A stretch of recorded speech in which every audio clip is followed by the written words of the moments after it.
The massive fist of this terrifying monster completely smashes everything around it. Crushing hard stone into fine dust with brutal force, it is a stone golem. The beast fiercely battles the incredibly brave warriors who dared to enter its dark lair. Even though this is just a low-level dungeon, the vanguard cannot even scratch it.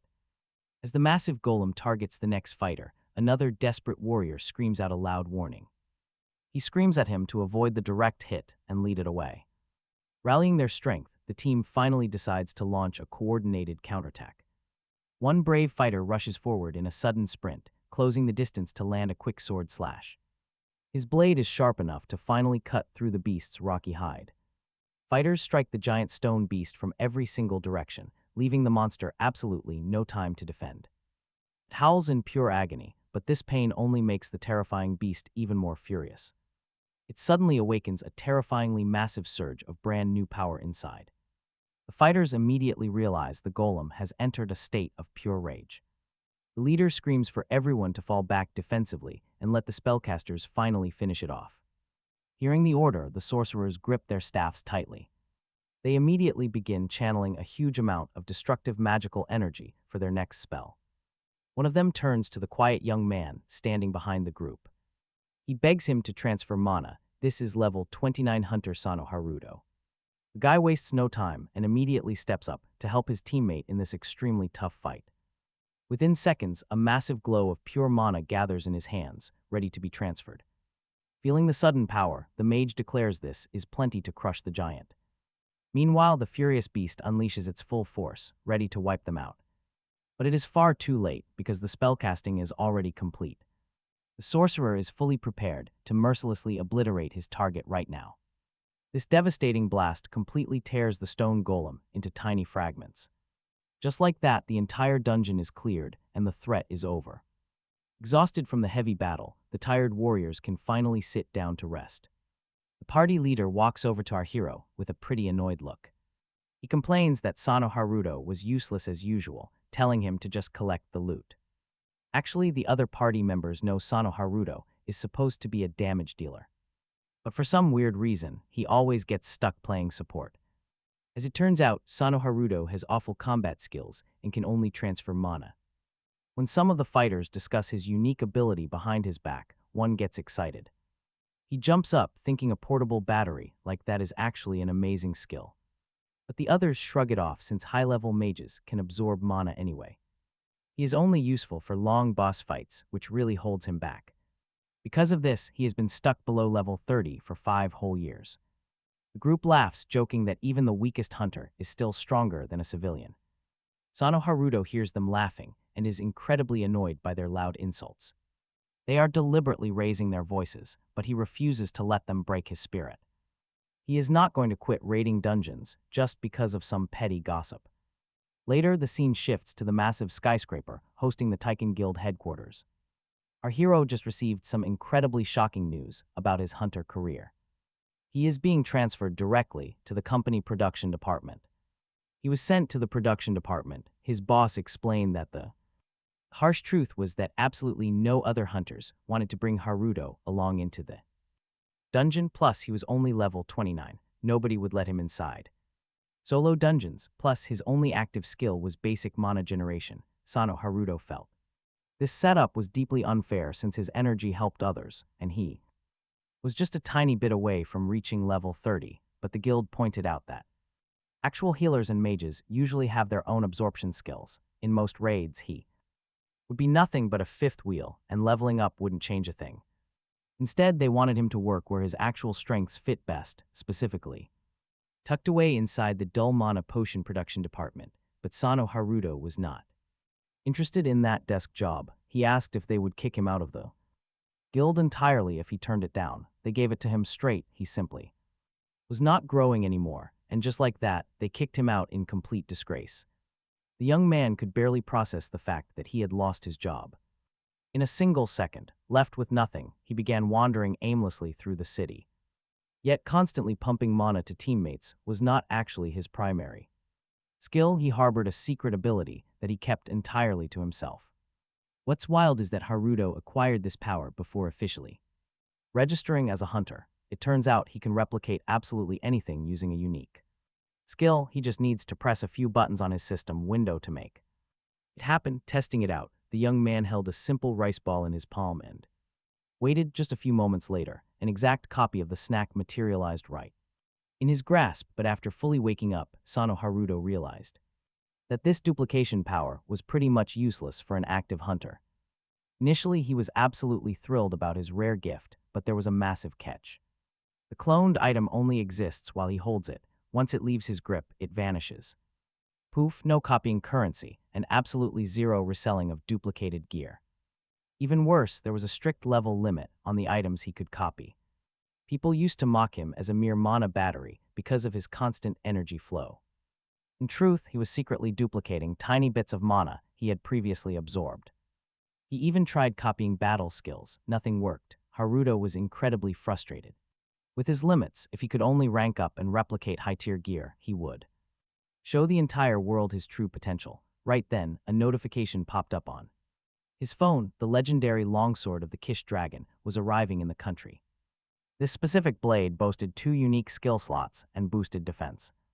Even crazier, the weapon possessed its own stats, instantly boosting its wielder to level 200. Haruto realized right away that this was the perfect gear for any serious hunter. However, it required the user to be at least 30. On top of that, the blade only had 10% durability left. But for Haruto, this was the ultimate shortcut. If he could just get his hands on that legendary blade, he could replicate it in pristine condition, bypassing the durability issue entirely. A few days later, he stepped back into a dungeon to set his master plan in motion. This was the nest of the giant spider, a hidden cavern completely unregistered by the official association. Suddenly, a mage turned to him, demanding a quick mana transfer. The young hunter quietly did his job, hoping this run would finally level him up. Level 30, using his copying skill, he quickly refilled the mage's mana. The spellcaster felt a sudden rush of power and immediately began casting. He wanted to incinerate everything in sight. Haruto tried desperately to keep clear. He absolutely hated dealing with reckless fire mages in cramped, narrow spaces.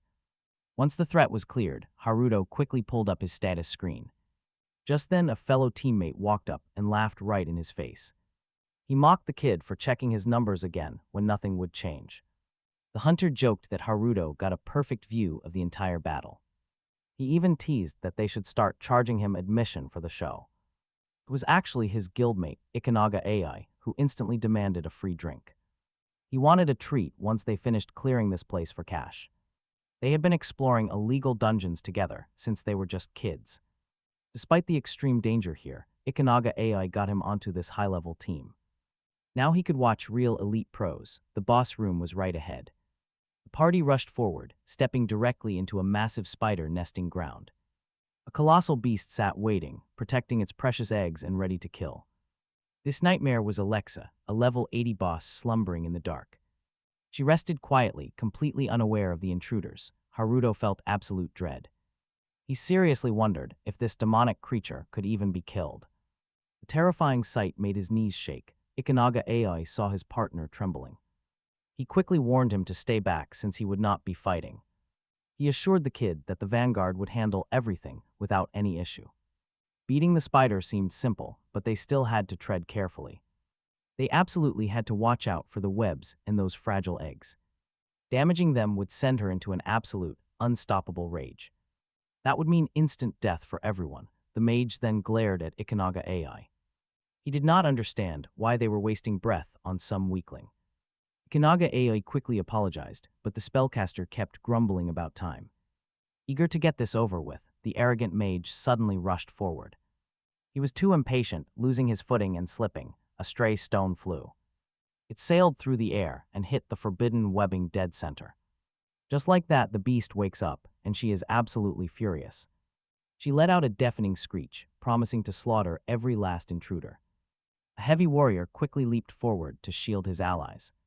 He screamed at the idiot mage who had caused this disaster. Alexa slammed a massive, heavy leg straight down onto his raised shield. The tank absorbed the brutal blow and held firm. He swung back. He cleaved right through the monster's hairy appendage. The leader barked warnings. He reminded them all to steer completely clear of the surrounding eggs. The rest of the elite squad got the message and moved in.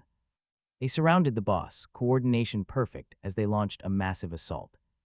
Haruto watched the incredible battle play out with wide, amazed eyes. He was deeply impressed by how terrifyingly strong these high-level pros were. The boss realized she had to act fast or she would die. Alexa understood that she had to do something because otherwise. It looked like the hunters were about to win. Then she turned to spit her web. The commander immediately shouts for cover, hide behind the columns. But the cocky mage refuses to run. He has beaten beasts like this before.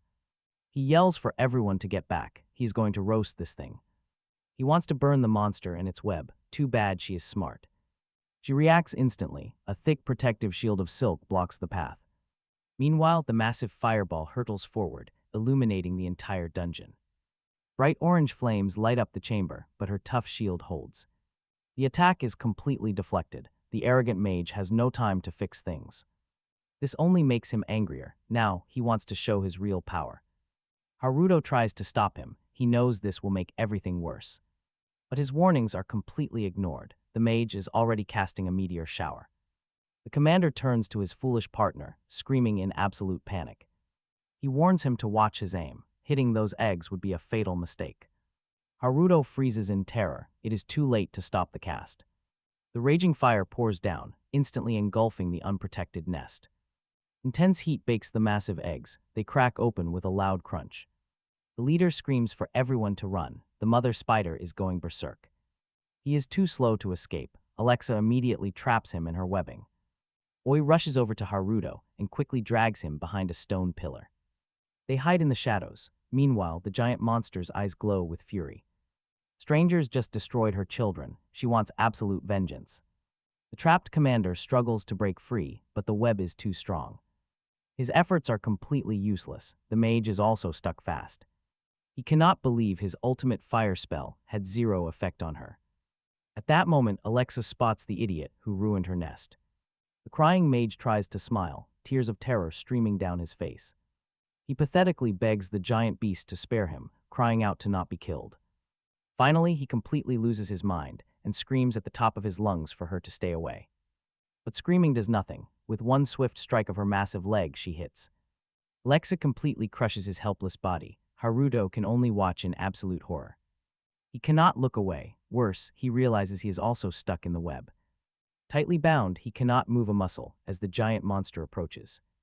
Her sharp leg looms inches away. There is no time left for rescue.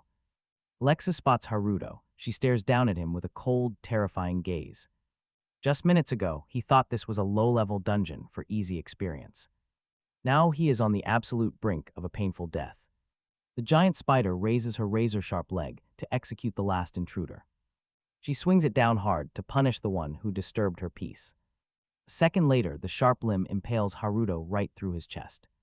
He gasps for air, choking on his own blood from the unbearable pain. As darkness creeps in, a glowing system notification suddenly flashes before him. The blue screen asks if he wants to copy and paste the selected target. Turns out Haruto's seemingly useless skill might just save his life. The absolute rules of body disappearance do not seem to apply to his powers.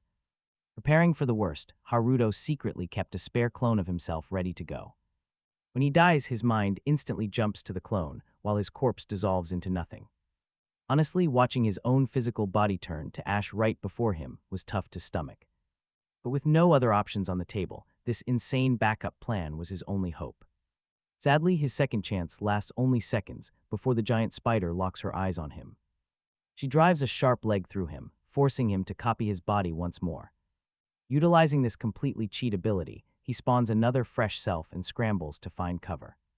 He ducks behind a stone pillar, holding his breath while Alexa scans the area for him. Haruto knows this monster will never stop hunting him, even if he spawns infinite clones. But then he spots something that completely changes the stakes in this deadly game. Right nearby, his friend Ikunaga is tied up, somehow still breathing in this nightmare. Haruto squeezes his eyes shut, turning away because he has absolutely no clue how to save him. But the spider senses them, slowly creeping right toward their hiding spot. Hearing those heavy, clicking footsteps, Ikunaga panics and desperately calls out. He begs Haruto for help, but Haruto knows that escaping this place is nearly impossible. Still, there is no way he can just run away and leave his buddy to die. He remembers how Ikunaga stood by him when everyone else treated him like garbage. Fueled by that memory, he charges straight back into the fray to save his friend. Grabbing his weak starter-tier sword, Haruto leaps forward to draw Alexa's attention away. He swings with everything he has, but the blade barely scratches her tough armor. With a heavy swat, the spider sends Haruto flying across the stone floor. Her massive leg crashes into the pillar holding Ikunaga, thankfully missing his body by inches. Out of nowhere, the game system rings out with a sudden level-up notification. That is the absolute last thing he expected in this hopeless, deadly situation. He is stunned that his desperate strike actually did enough damage to trigger a level up. Before he can react, Alexa drives another leg straight through his chest. Resurrecting once more, Haruto realizes he needs a real weapon to finish this fight. If he can just reach the legendary longsword of the Corisian dragon, he has a shot. Getting to it will be an absolute nightmare, but running away is not an option. He is going to slay this dungeon boss, no matter what it takes. Even if he has to die 100 times over to make it happen. The key is slowly chipping away at her health pool, life by painful life. Now brace yourselves, because he spends 3 brutal days and nights fighting in this pit. Burning through 50 lives, his combat instincts and skills begin to level up insanely fast. Now Haruto slices through her thick hide with pure confidence. Alexa is slowing down, her movements growing sluggish and heavy by the minute. Luckily for him, this terrifying boss does not have any passive healing abilities. Still, Alexa fights back like a cornered beast, spraying sticky webs everywhere. The threads fly with lightning speed, forcing Haruto to move constantly to avoid getting trapped. Thanks to his newly polished combat skills, he easily evades the incoming projectiles, slipping past 4 simultaneous attacks like they are absolutely nothing. But Alexa is smart, systematically hurting Haruto right into a corner. She raises her massive leg, aiming to impale him one final time. However, Haruto has completely memorized her attack patterns and dodges with ease. Using the opening, he leaps directly onto her back to close the distance. Getting right up to the massive spider's head, Haruto leaps high, swinging his sword. He aims directly for the weak spot with a furious, desperate cry. All his rage and agony pour into this single strike to end the brutal fight. The blade comes down hard, aiming right between the giant spider's eyes. He pours every ounce of his remaining strength into this final, desperate attack. But instead of a satisfying hit, the blade shatters into tiny, useless pieces. Only then does Haruto realize he forgot to copy and paste his weapon. Completely unarmed and helpless, he crashes straight back down to the hard ground. Meanwhile, the one-eyed spider shrieks in pure rage, lunging forward to tear him apart. Haruto watches the massive beast close the distance, knowing he cannot run away. She's just too fast, but then Alexa suddenly freezes. Her terrifying pupils shrink instantly as a sudden, heavy wave of pain hits. The giant creature's body begins tearing itself apart, forcing her to forget Haruto. Finally, the colossal spider bursts, spraying dark blood all over the place. Haruto collapses on the ground, completely spent but relieved the nightmare is over. He survived, though it cost him a whopping 56 lives to do it. Immediately, system notifications flood in, announcing multiple rapid level-ups for our hunter. Defeating Alexa has brought some seriously massive rewards, along with the level gains. No time to celebrate, he rushes to his fallen friend. He begs Ayaya to hang on, promising him the finest whiskey once they get out. Out of nowhere, a heavy blow slams into Haruto, knocking him clean off his feet. He hits the ground hard, keeping himself positioned as a shield over Ayaya. Scanning the darkness, he frantically tries to spot whatever just struck him. Talk about bad timing, this is far from over. Countless newborn spider hatchlings are crawling out, ready for their first meal. Normally, Haruto could easily handle these weaklings, but there is a massive catch. Fighting a swarm while shielding an unconscious Ayaya is going to be incredibly tough. He pulls Ayaya close as the baby spiders begin to surround them completely. Out of nowhere, a sudden flash of steel slices one of the beasts in half. The rest of the swarm instantly turns, snarling at the newcomer who dared attack them. Without hesitation, the monsters pounce on the mysterious girl who just saved them. But this new savior is not even remotely intimidated by these creatures. Unleashing her immense power, she summons a wave of pure, devastating hellfire. This is a supreme fire spell that only a handful of mages can control. Haruto remembers there is only one mage in all of Japan with this ability. It is the legendary Night Mage, a powerful figure who wields the witch's sword. She is ranked 5th in the country. With absolute ease, she wipes the monsters out. Turning to Haruto, she asks if they are the only ones left alive. Hauling Aya onto his shoulders, the boy nods and says that they are. The knight scans the area, noting all the shattered spider eggs on the ground. Seeing this, she realizes why the mother spider had gone completely berserk. With the high-level group wiped out, her sharp gaze locks back onto Haruto. She finds herself deeply surprised by this mysterious young man. He somehow killed the dungeon boss and managed to protect his companion. And all of this while being nothing more than a low-level hunter. They were then taken directly to the headquarters of the Japan Hunters Association, where the young hunter was immediately thrown into an interrogation room to uncover every single detail of the incident. Haruto kept insisting that he was incredibly grateful to the elite hunter Nanais and the dungeon manager for saving their lives. The girl did not think this rescue was a big deal at all because she believed she was simply doing her job. She added that all recovered items and the reports about the giant spider were already submitted. The investigator finally allowed our main character to leave since he had provided them with all the required information. Haruto honestly did not expect to be released so easily. After a squad of high-tier adventurers bribed their way into an unregistered dungeon and died there almost to the last man, Nanais then explained that dozens, even hundreds of hunters die daily inside unregistered dungeons because they voluntarily sign a liability waiver, accepting the risk before stepping inside. She also decided to explain the reality of low-level hunters, including rookies like our hero. They often pay bribes for illegal access to dungeons just to level up, and the association simply turns a blind eye to it. Nanais emphasized that wanting to become stronger is completely natural for any hunter, even through illegal means, and asked if the young man had more questions. Haruto replied that everything was clear and thanked her again for the help. Before he left, Nanais also warned him that payment for the materials from the giant spider would arrive in a few days. In turn, the main character refused the reward, asking that the entire amount be sent directly to Ai. For a moment, Nanais just stared at the empty doorway where Haruto had stood. She began to suspect that this young man was highly unusual since he easily walked away from a massive cash payout. But either way, clearing a high-tier dungeon alone was practically impossible, so Nanais was absolutely convinced that young Haruto was definitely hiding something. But get this, Haruto only smiled because things were going better than he had ever imagined. He opened his inventory to check out the giant spider rods, which he had successfully copied using his special skill. This item held the same effect as a spider web, exhibiting powerful adhesive properties upon use. For a limited time, honestly, the guy was pretty disappointed when reading its description because it sounded exactly like simple, everyday glue that had cost so much brutal effort in human lives. Still, he copied the rod, so he could at least use it as high-grade flypaper for household pests.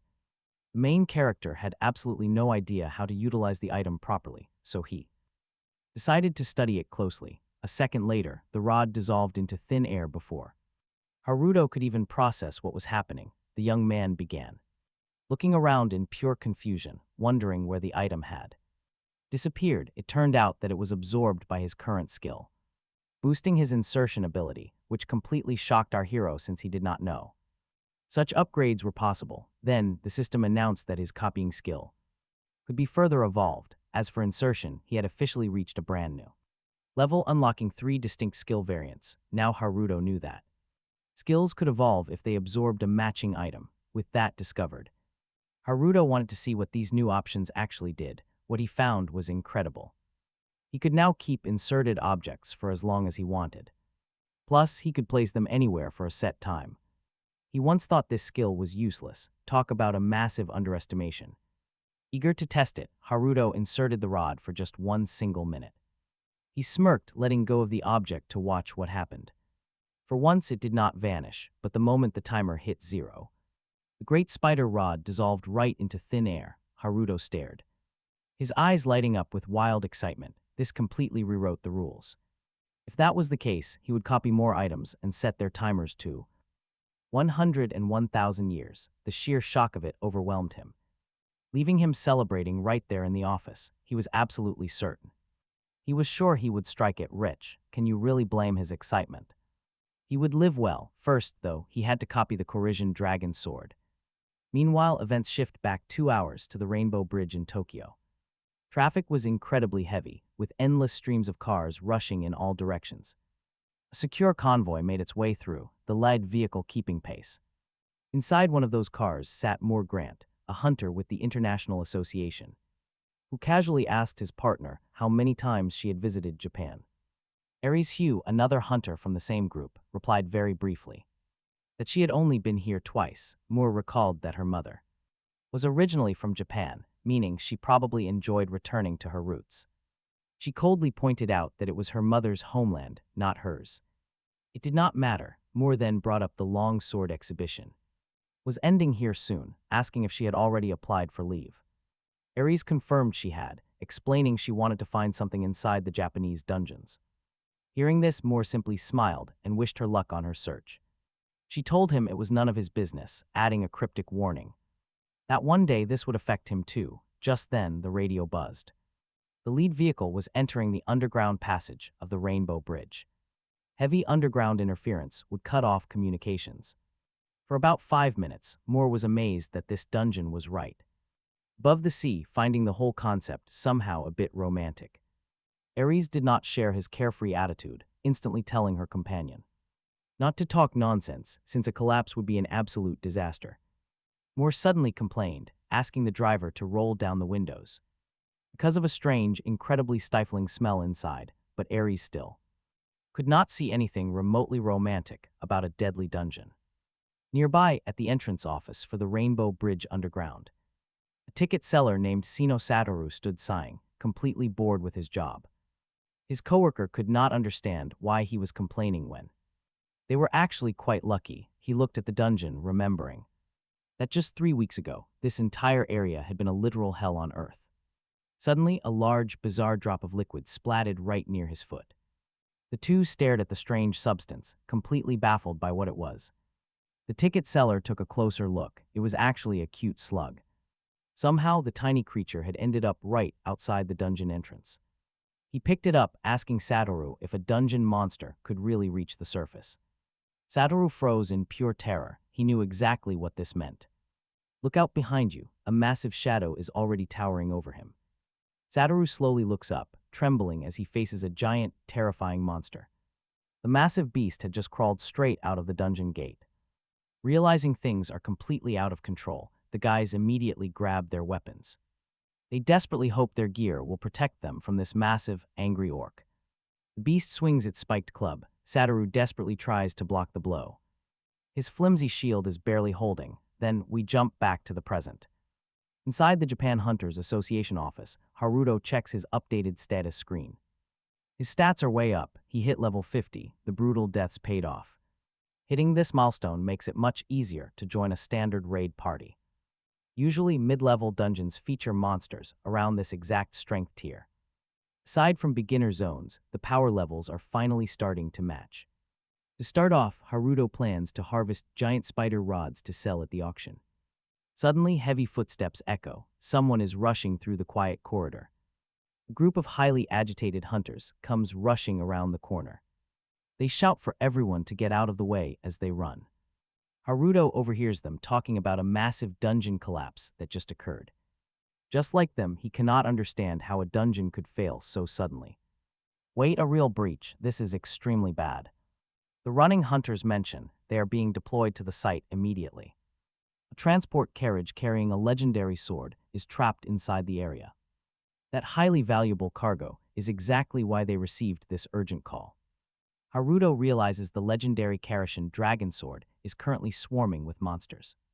Up on the roof, transport helicopters are already prepped and waiting. They must fly straight to the active breach, now. Commanders are already preparing to request backup from other guilds. Their absolute primary mission is securing the vehicle carrying those legendary items. One hunter complains about the dangerous plan, demanding to know who authorized this. His partner quickly intervenes, pointing out the commander of their elite squad. It was Nanny's who ordered her squad to eliminate the monsters immediately. Protecting civilians is their top priority, and she glares sternly at them. This is an absolute emergency. All questions will have to wait. Just then, the young commander notices a strange commotion breaking out. Over on the rooftop, several security guards are struggling with someone. They are trying to hold back a young man who wants to board the helicopter. Nanny's urges her squad to board the transport aircraft immediately. There is absolutely no time to waste, but the guards are still struggling. They refuse to let the boy go, so he screams out to the commander. He desperately shouts that he wants to help. Suddenly, Nanny's recognizes him. It is actually Mr. Sano, the same guy they were speaking with earlier. He wants to help evacuate civilians since he cannot fight on the front lines. When chaos erupts, any extra hand helps, but Nuz never expected this young rookie to step forward, leaving her completely speechless as she stared blankly at his offer. In the end, the entire squad rushed over to help contain the devastating dungeon breach. Even the commander praised Haruto, thanking him for saving their ally in the spider dungeon. Now he was volunteering to evacuate civilians. Our main character, Haruto, responded to all this with a strained, polite smile because he knew his real motives were far from heroic. He was playing his own game, who can blame him? Meanwhile, the others couldn't understand why all this was happening. It was only 3 weeks since they finally sealed the massive Rainbow Bridge portal, but as the commander grimly explained, in this harsh world, another underground outbreak can tear open at any moment. No matter how often it happens, they would charge straight into the epicenter. Every single time, fighting to prevent another catastrophic disaster like the one 15 years ago. A heavy silence fell over the squad. They all knew exactly what Nanais was talking about. In the shadows, Haruto quietly clenched his fists in raw anger. The horrific memories of that day still burning in his mind. Back then, there were multiple, massive dungeon breaks happening worldwide, triggering a global nightmare. When hunters fail to slaughter monsters quickly enough, the dungeons become hopelessly overcrowded, eventually collapsing into a massive rift. Once that happens, the beasts pour out in violent waves, slaughtering innocent civilians, and it was right in the middle of that horrific bloodbath that young Haruto lost his parents, both helpless victims. It was a dark secret he kept buried, knowing nobody would ever believe him. But right in the middle of that crisis, a terrifying otherworldly entity materialized. That bizarre creature forced a power onto Haruto that felt more like a curse. Though the entity insisted it was a gift, leaving a strict 20-year deadline hanging over his cursed head, leaving him wondering whether this meant his skill's limit or his life. That invisible hourglass was still ticking away, keeping Haruto in a constant state of dread. He lived in terror that the otherworldly entity would show its face once more. Since its last appearance followed a global disaster, our main character knew that its return would signal another world-ending cataclysm. Now, he only has 5 years left. No matter what, Haruto was determined to break this curse and save the world.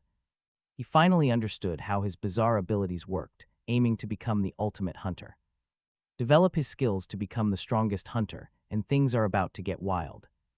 Absolute chaos erupts on Rainbow Bridge with a series of violent explosions. Vicious monsters tear through fleeing civilians, destroying everything in sight. They quickly transform the iconic, bustling bridge into a smoking pile of ruins. Crumpled cars fly through the air, tossed aside like toys by the colossal beasts. With barely any hunters around, the terrified ticket seller realized they were completely outnumbered. There was no way they could shield all these innocent people. Then, a massive ogre sneaks up behind Satoru, raising a giant club to crush him. Slicing the beast in half, he barely recovers before another giant lunges in to strike, targeting the exhausted ticket collector while his guard is completely down. But luck is on his side as his partner leaps in, executing a perfect rescue. By throwing his sword directly at the beast, the warrior yells out, "Do not zone out," in the middle of a war zone. Satoru looks up, completely stunned. And desperately catching his breath, he gasps out a sincere thank you. For saving his life, the hunter was furious the rookie dared let his guard down at such a critical moment, warning him to never lower his guard in the middle of the combat zone. The kid already knew his companion was incredibly blunt, but this older warrior had just saved him from the orc, marking his second rescue today. Time he had saved his skin, the ticket seller looked with pure admiration at Satoru, who was pale from massive blood loss but still wanted to repay his debt, speaking up to ask if anyone had heard from the reinforcements, but heavy electromagnetic interference inside the dungeon blocked all communication signals. Still, the experienced hunter felt certain that support knew exactly what was happening and were already rushing over, insisting that they needed to head toward the bridge to rendezvous with their allies as fast as they could. Suddenly, a massive beast materialized right on the bridge, standing among the crushed vehicles. It was the Bear King, boasting a terrifying level 190. Moore had massive doubts that their armored van would hold, but Ares told him to stay calm because their defensive wards were completely maxed out, confident that absolutely nothing, not even a level 400 beast, could scratch their armored vehicle. Right then, the bridge groaned and buckled, dropping chunks of concrete and shattered rebar down into the river below as a second monster suddenly emerged. This sight made the girl realize that no amount of protective magic could save them. Satoru and his seasoned ally stood frozen in utter silence when they witnessed this horrific titan. Right then, a deafening rumble shook the air as Nanny's squad finally arrived, the pilot instantly scrambling to report the situation to his commander, though he could barely find any words to explain the sheer chaos. Even Nanny's herself lost her cool when she witnessed the nightmare waiting ahead, standing right in the center of the devastation. The true ruler of the Rainbow Bridge had appeared. Quisha, quickly the commander, regained her focus and ordered the entire unit to prepare for battle. Right then, the colossal dragon began channeling immense energy directly into its jaws for a devastating blast, radiating enough pressure to warp the surrounding air as if space itself was tearing apart. Quisha unleashed a furious breath of energy, glaring through the smoke to confirm if the attack hit its target, leaving the young hunter in shock over the dragon's terrifying destructive force.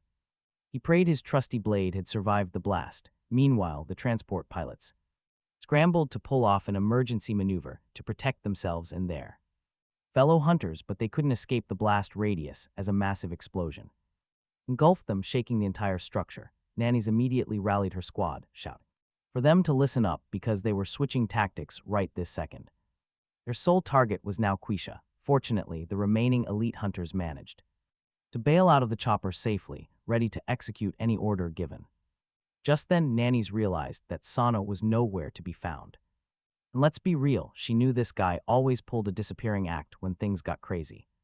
He wouldn't go down so easily, choosing to direct her focus toward the main threat. With no hesitation, she prepared to unleash devastating hellfire against the giant boss, Haruto, who had landed safely thanks to a massive spiderweb. Watch the madness unfold from safety, his mind already racing as he wondered. He could copy that skill later. Right now, he needed to stay focused. A completely different objective was waiting, and he had to focus. He needed to locate and copy the Kersi dragon, long sword, immediately. Meanwhile, fresh reinforcements pulled up to the bridge, terrified of making a mistake. One wrong move could cost them everything, but they had a plan. They wanted to exploit the chaos, while Nana and her squad were occupied. That distraction would give them the perfect window to steal the dragon sword. Sneaking in for the Kersi dragon sword, the bandit leader ordered quiet movement. They had to avoid the beasts at all costs, while Haruto also crept forward. As he neared his target, he noticed dead monsters scattered across the ground. Clearly the work of the other hunters, yet a heavy unease settled in. He knew how these predators operated. They never, ever hunt alone. Suddenly, shouting and clashes echoed nearby. It was Satoru Sonoda. His partner screamed for him to run, but Satoru refused to back down. He believed he could still take these beasts, but his partner was severely injured. Bleeding out and unable to move, the companion begged Satoru to just run. If he stayed, they would both die here, which Haruto witnessed from afar. He recognized them instantly as the gatekeepers who managed the dungeon entrance. Haruto reminded himself to stay focused on his own critical mission. He decided they would just have to handle this mess on their own. Meanwhile, the wounded hunter kept screaming at the stubborn ticket seller. He did not realize that a massive pack of low-tier beasts is deadly. Together, they equaled a high-level threat, and the scraping claws drew closer. The sound of claws dragging on asphalt grew louder as they closed in. The hunter warned him that spotting one wolf meant dozens more were hiding. Even seeing the massive horde forming, the ticket seller refused to leave him. Facing certain death, he no longer cared about his own safety anymore. He knew his companion was only mutilated because he had tried to protect him. Abandoning him to be torn apart by wolves was simply not an option. And right here, those desperate words make Haruto freeze in his tracks. Flashbacks instantly hit him, remembering his own desperate attempt to save Aya. Now the wolves fully encircled the two hunters, closing the gap. They waited for the perfect second to strike and rip them both apart. Finally, one beast lunged straight at the momentarily paralyzed ticket seller. But the kid was not entirely helpless and prepared to fight back. He managed to hold his own, but a second threat was already coming. Another wolf jumped from his blind spot, aiming straight for his neck. Satoru raised his arm in desperation, blocking the razor-sharp claws with his flesh. He shoved his blade directly into the beast's throat, killing it instantly.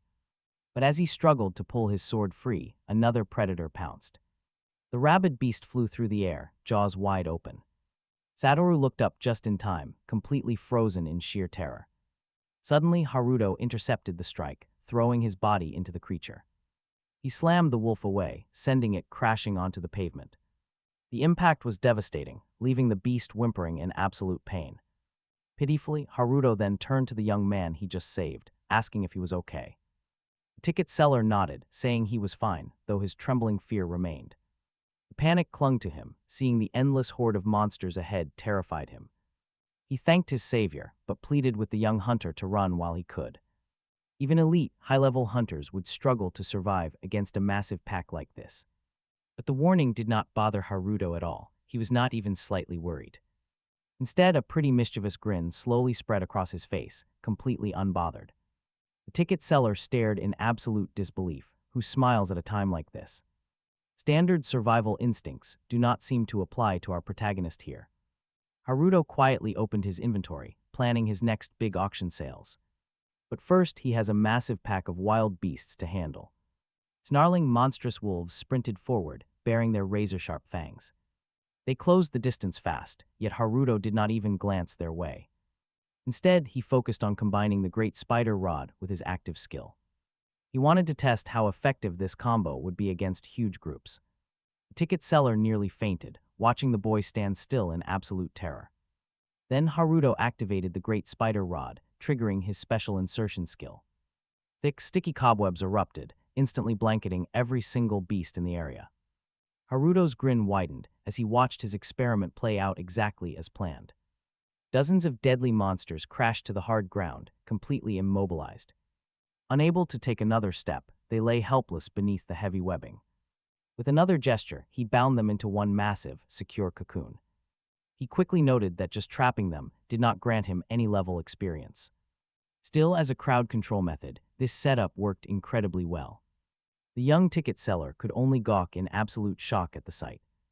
There was no way that was a low-rank ability. It had to be high-level. Nearby, the wounded hunter Satoru thanked Haruto and asked if he was association backup. Haruto nodded, since they had all hitchhiked on the exact same helicopter anyway. Gasping for breath, the injured man made a desperate final plea.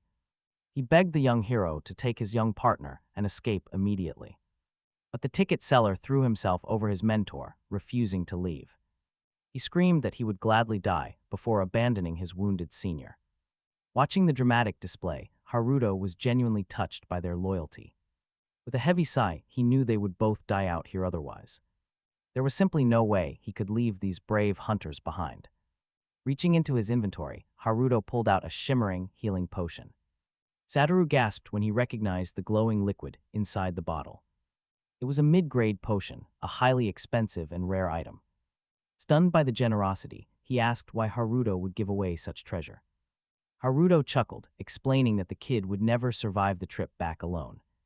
He needed his strong mentor healthy and walking right beside him. The ticket collector stared at our hero with absolute, starry-eyed admiration. Satoru offered his deepest thanks, begging the hero to remember his name. He promised to repay him in the future. Haruto then turned to leave. He was ready to complete his main mission, but suddenly froze in his tracks. He had zero sense of direction. He asked where the International Hunters Association van was parked, shocking the local young man completely. Navigating seemed pretty basic, but this top-tier hunter was completely lost. At that exact moment, across the Rainbow Bridge, a massive beast rampaged. Ares Hugh stepped in. She used her magic to instantly subdue it. The monster collapsed. Her partner was stunned by her pacifist nature. Even as a highly capable hunter, she preferred to avoid lethal force. She simply put her foe to sleep, then a sharp whistle. A deadly projectile shot forward. Moore Grant reacted in a flash. Reflexes on point, he drew his sword in a single breath. With one sharp slash, he cut the flying threat cleanly in half. Honestly, he expected this. He knew someone would make a move. The ongoing chaos was the perfect cover to steal the legendary sword. He was not worried at all since they were not the first. Suddenly, Ares' hue grew tense. She recognized the dangerous enemy leaders. The bandit boss smirked, highly amused and wanting to test their skills. He did not wait. He lunged directly at the weapon guards. A thug charged at Moore Grant, who blocked the blow effortlessly. Their blades clashed with extreme force. Smiling, the seasoned hunter warned them. Underestimating the proud guardians of this divine weapon was a fatal mistake. Brimming with raw confidence, he told them they stood no chance. Seeing his overwhelming strength, the thugs tried to fall back and escape. Moore immediately gave chase. Ares yelled for him to stay back. Too risky. Suddenly, a wave of intense agony struck the hunter. Pain, pure burning pain, it forced him to halt instantly. All his earlier confident words vanished as he fell, coughing up blood. Ares rushed to his side. He struggled to understand what happened. There was no direct attack. How did he take such damage? Ares quickly realized the truth. The enemy had used airborne poison. It was eating away at him, completely locking down his mana reserves. If Moore continued to fight, the deadly toxin would end his life. The smug bandit boss realized she was an exceptionally intuitive mage. To him, using cheap poison was just a standard day at work. Ares was disgusted. They casually used substances banned by the association. Furious, she decided to make these criminals regret this 1,000 times. Bandits only laughed. A poisoned mage without mana was no threat. They thought she was totally helpless, but get ready, they were dead wrong. Out of nowhere, one thug lost his head, complete terrifying silence. The remaining bandits stared at their dead partner in pure horror. A massive bear king stepped forward, radiating a truly monstrous energy. Without a second of delay, the beast lunged at the bandits. A deafening roar shook the area. Its terrifying aura was suffocating. It made its bloody intentions clear to everyone still standing there. Within seconds, the beast tore the thugs apart into a mess. No resistance, the enraged creature tossed their broken bodies aside. The beast flings the robbers' broken bodies in all directions with heavy swings of his paws. He mercilessly crushes them, completely wiping out any hope of escaping this bloody massacre. Only one commander manages to escape, screaming curses at the giant bearerry. He suddenly realizes the terrifying truth: this dangerous predator was never actually dead. The monstrous beast had only been resting in a deep sleep this entire time. Terrified, the bandit leader decides to retreat since his entire crew is already gone. They were wiped out in an instant. Now, the furious Bear King turns its sights on these two defenseless companions, who are currently far too weak to fight back. Moore desperately asks his partner if she can put the beast to sleep again. But Ares reminds him that her mana is blocked, making Moore laugh weakly. Yet he jokes that his gamble on her peaceful nature paid off. Still, she knows her friend should not have to die because of her. Without wasting another second, Ares steps forward to shield her wounded companion. She forces every ounce of her remaining strength into holding back the beast. Moore watches in sheer terror and desperately tries to scream for her to stop. Ignoring his desperate warnings, she charges headfirst toward the towering monster. Almost immediately, Ares begins choking on blood as the lingering poison fills her lungs. It is pure agony, yet she forces her spell to stay active. She must keep the magic active to ensure her friend is safe. Suddenly, she realizes her own magic is completely blocked. She looks up to see the massive paw swinging right at her. With no escape, Ares closes her eyes and accepts her tragic fate. But right then, Haruto leaps to her rescue, activating his unique skill. Ares freezes in complete shock, never expecting someone to actually save her. Out of thin air, thick streams of sticky webbing shoot toward the giant boss. They tightly bind the bear's arms, stopping the colossal strike midair. Ultimately, the thick threads wrap the beast entirely, stripping away any struggle. But this is not enough, so Haruto unleashes an army of spider cocoons. The furious boss is instantly blanketed in layers of strong, sticky thread. The giant is completely paralyzed, turned into a motionless bundle. Haruto walks over to the captured giant to inspect his handiwork. Watching this, Satoru is absolutely speechless at our hero's raw power. Truth be told, Haruto himself was not quite sure this crazy plan would work. After witnessing this feat, the young man immediately starts addressing him as senpai. He does not care that they are actually the exact same age. Satoru is filled with deep gratitude since Haruto and Sakebe saved his life. He now holds them in the highest regard. Meanwhile, Haruto turns around. Asking the sword escorts if they are all right, Ares is still utterly speechless. She cannot even find the right words to thank the person who saved her. Her partner Moore is immediately on guard, suspecting they want the sword too. Haruto calmly steps in, explaining that they only want to help protect it.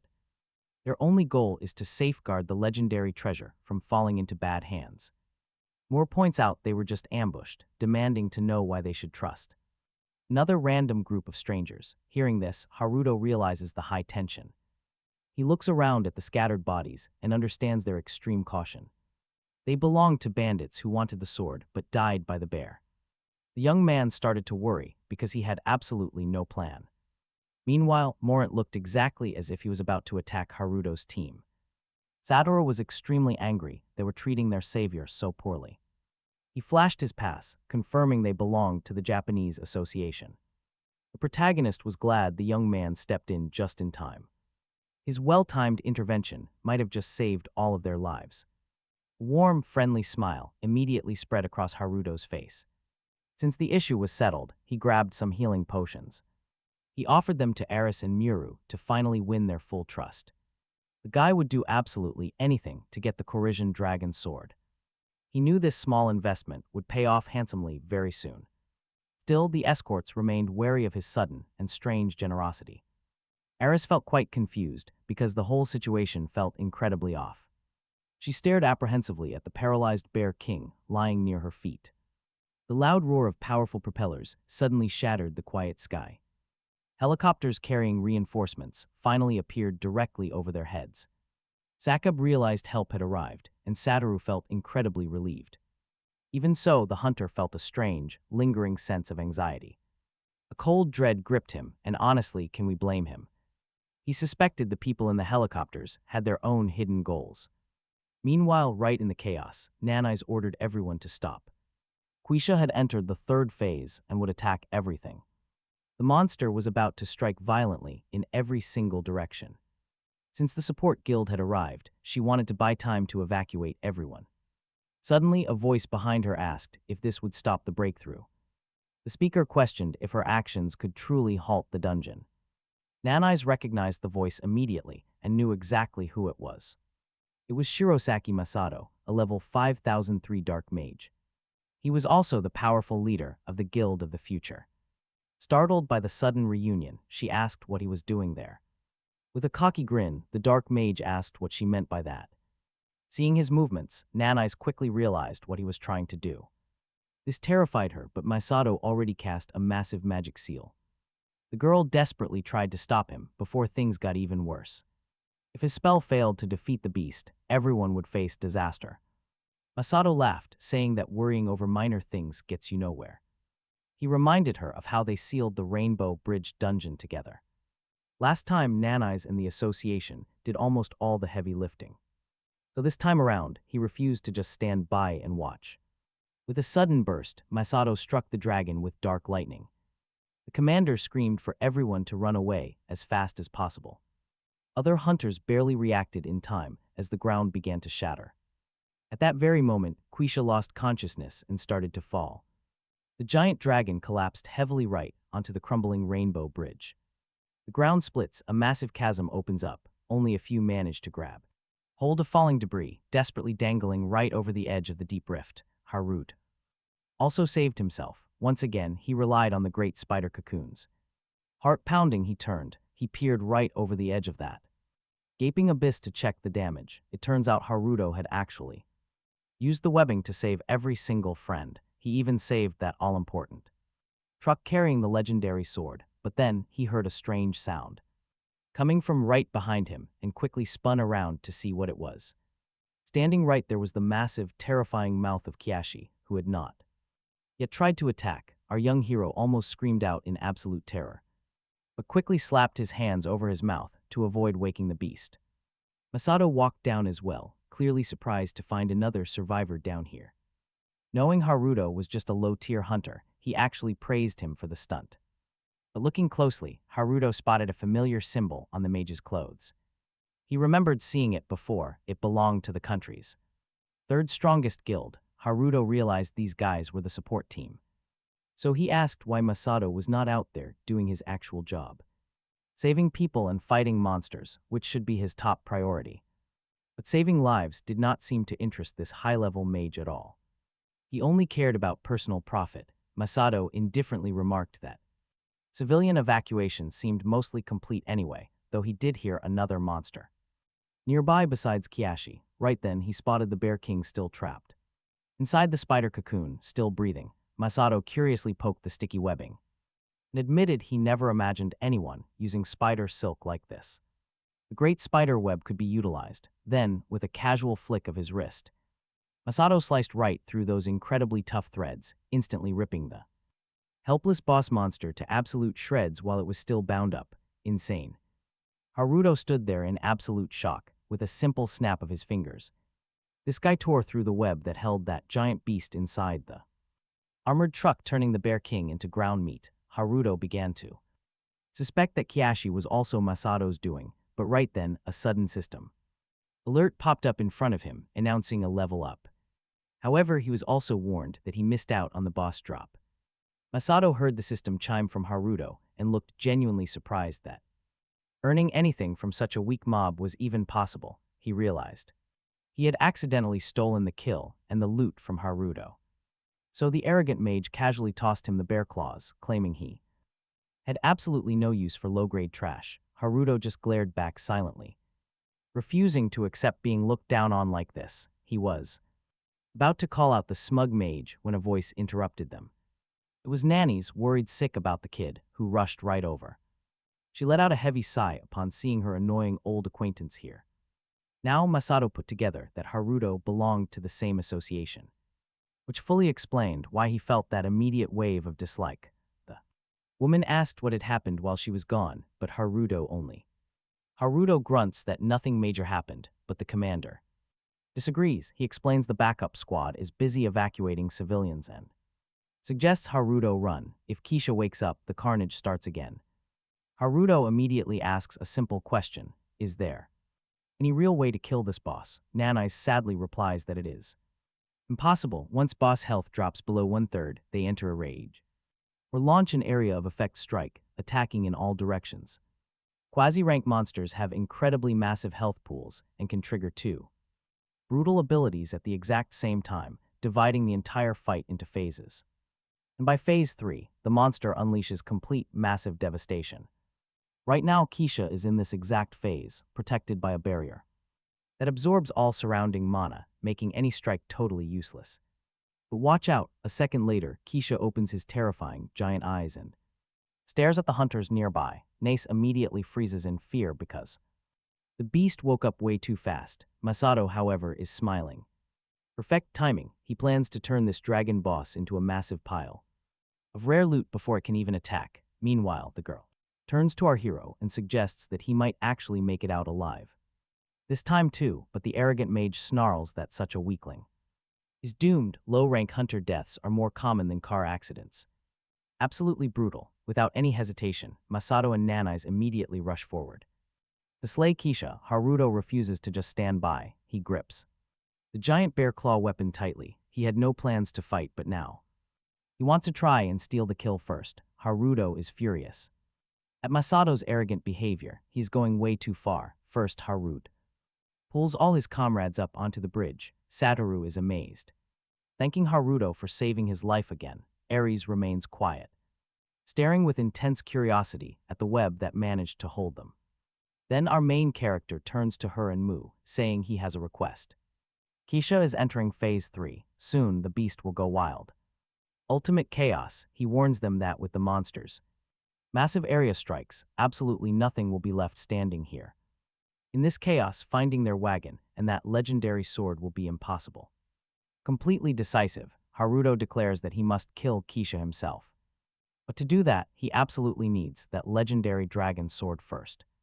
He promises to return the weapon right after victory. The convoy hesitates silent. Mu cannot believe this kid has the strength to actually defeat an entire dragon. He refuses to trust him, despite all the life-saving help Haruto gave them. Satoru begins to worry because their precious sword will be lost forever, but Ares then explains that keeping it is impossible anyway. Breaking the wagon's seal requires massive mana, and the bandit poison prevents them from absorbing any. Mu is completely shocked by her explanation. It is obvious Ares is actually trying to help our hero. Then Haruto asks with a smirk why they didn't mention this was the only problem. With a confident smirk, the guy explained he was a mana bearer who could generate endless mana. Suddenly, Ares felt a massive surge of pure power and was instantly able to cast her magic. Within seconds, she possessed more than the strength needed to unlock the weapon's transport. Haruto immediately leaped down to grab the coveted sword, swearing to keep his promise. Moore still could not understand why Ares trusted him, because they had no idea if the stranger had dark motives, but Ares believed him completely, especially since he had only tied up the giant bear king without killing it, aligning perfectly with her own morals. Meanwhile, Haruto had already reached the transport and quickly slipped inside. He simply could not contain his pure joy. The legendary Corisian dragon sword was finally within his reach. Right then, the bandit leader crept up behind the young hunter. Their ambush had nearly failed, but he wanted to observe how things would play out from the shadows. Suddenly, the rogue drew his blade and lunged to stab the distracted Haruto. Our hero did not have a second to react before the cold steel pierced right through him. Talk about a nightmare scenario. Satoru and Masato froze in absolute shock seeing their ally. Even Moore and Ares never expected things to end so brutally. The assassin, still completely clueless about our hero's real copy skills, stepped inside. He never imagined he would secure the legendary blade so easily. But Haruto's apparent death caused the giant spider webs to snap instantly, sending the entire vehicle into a violent downward plunge. Seconds later, the van slipped off the cliff's edge and plunged into the raging ocean waves below, dragging the trapped killer down with it. Water instantly flooded the cabin, and the heavy vehicle began rapidly sinking into the dark abyss. Right then, our hero activated his copy skill, instantly teleporting directly behind his enemy. With a cold smirk, he remarked that he never expected to get his hands on the sword this way. The stunned assassin could not react to such a bizarre turn of events, and Haruto easily drove his sword straight through the killer without any hesitation. Haruto coldly told him that he always returns any good or evil tenfold. With that, he tossed the bleeding assassin aside, leaving him to slowly sink into the bottomless ocean depths. Finally, Haruto held the legendary weapon in his grasp after putting so much blood and sweat into this hunt. He stared in absolute awe at the brilliant Corisian dragon blade he always wanted. Without wasting a single second, the young hunter quickly attempted to copy the weapon directly into his inventory. Instantly, a system notification flashed, declaring that copying was impossible because his level did not match the requirement. And here is the ultimate kicker. Haruto absolutely did not expect this to happen, since he had been incredibly confident in his strategy until now. He knew for a fact that wielding the weapon required level 30, and his own personal level was already well past 50. Suddenly, he heard the raspy voice of the rogue behind him, who somehow survived. The assassin gasped that it was nothing personal, just business for the reputation of the Blood Tower Guild. He ruthlessly stabbed Haruto again, and our young hero immediately collapsed onto the cold floor. Haruto was exhausted, but the bandit possessed healing skills which prevented him from dying after that first strike. Now he wanted sweet payback. He wanted to throw the young hunter's arrogant words right back. The villain swore he forgets kindness fast, but returns insults threefold. Haruto would die right here, never seeing the sunrise again. Our hero had already given up, starting to remember his brutal journey to get here, only to fail the entire mission. But suddenly, the system interface flared. It announced that the Corisian dragon longsword had finally merged with him. This meant he could absorb the weapon's traits. Haruto was not yet aware of his ability's true power, watching the process in shock. He suddenly gained an extra 35% defense from the dragon sword. This passive skill also copied and absorbed the blade's first unique ability called vampirism. Next, the young protagonist was able to obtain the second unique skill, which was the incredibly powerful berserk, Haruto. Absorbed all the legendary weapon skills until his health level plummeted below 25%. This instantly triggered the Dragon Sword's emergency defense shield. Using his copy skill, he earned that second unique sword skill, berserk. Meanwhile, Ka was already concentrating massive energy in its mouth. Masato immediately realized things were looking bad. Because the monster was preparing a massive area attack, precious time was vanishing. The air grew incredibly thick with tension from the beast's colossal energy. It was building up a devastating blow. Suddenly, the giant lizard froze and the raw magic gathered in its mouth flickered unsteadily. In a flash, an invisible blade cut Kweshu clean in half. The monster did not even scream. Nanais and Masato watched in utter shock, unable to comprehend who unleashed such terrifying power. Finally, the system announced to all hunters that the boss was successfully destroyed and the breach sealed. As night fell, the scene shifted to the central office of the Japan Hunters Association. During a tense meeting, officials reported that the recent dungeon outbreak had injured numerous civilians and hunters, causing severe, irreparable damage. Thankfully, due to the rapid response from the Hunters Association and the guilds, the situation stabilized within 2 hours. Fukawa Toko addressed his teammates, urging them to cheer up because this time they had successfully defeated Kweshu. But Takuchi Gokas, the prominent head of the Midas Guild, pointed out that the association supposedly sealed this same rift 3 months ago. Shinodo Makoto from the Taiken Guild quickly stepped forward. He explained that sealing a breach never guarantees a dungeon won't collapse again, triggering outrage from the other guild leaders. They simply couldn't comprehend how such poor monitoring allowed a repeat breach. Nanai sat there, listening with absolute indifference to their petty arguments. She cared only about whether Sano had managed to escape from there. At that exact moment, Takuchi Gokas slammed his heavy fist down. He had absolutely zero interest in listening to this endless debate. He loudly reminded the room that dungeon recovery normally takes 6 full months. Boss to revive, a hunter hints that Miss Nanai's failed last time. Off Kishu last time, the girl just sighs. She refuses to make any excuses to her annoying colleague. Instead, she calmly places her hand on the table, right next to a glass. A second later, the entire table starts shaking, absolutely terrifying the other hunters. Then the table completely shatters into tiny pieces under Nanai's raw power. She is definitely not someone to mess with, and everyone knows it. The others scramble for cover, but Masato barely even blinks at the display. He casually sips his water, completely unbothered. Shield raised, he watches as his colleagues complain about her reckless behavior. They demand to know what this charade is about, making Glass even angrier. His temper flares up, ready to explode, but get this. Someone steps in to stop Glass before things get completely out of hand. It is Fukawa Tokuo, stepping up to apologize for their employees' behavior. Glass just clicks his tongue, clearly annoyed by the sudden interruption. He warns that Nanais has lost all her fear and will end up dead. If she continues to provoke him, she is done, but Nanais does not care. She just grunts in response, completely unfazed by his dark threat. She explains that she was just showing off Shockwave, her reward for defeating Kishu. Then she turns her attention directly to Masato Shiroki. She points out that he was there and knows she is telling the truth. Masato hates being dragged into her drama, but he reluctantly agrees with her. Though to be fair, he has been way too busy to check his own rewards. Fukawa Tokuo beams with pride, believing Masato is the real hero of the day. The entire room immediately bursts into applause, praising the young hunter. Masato just plays it humble, pretending it is really no big deal.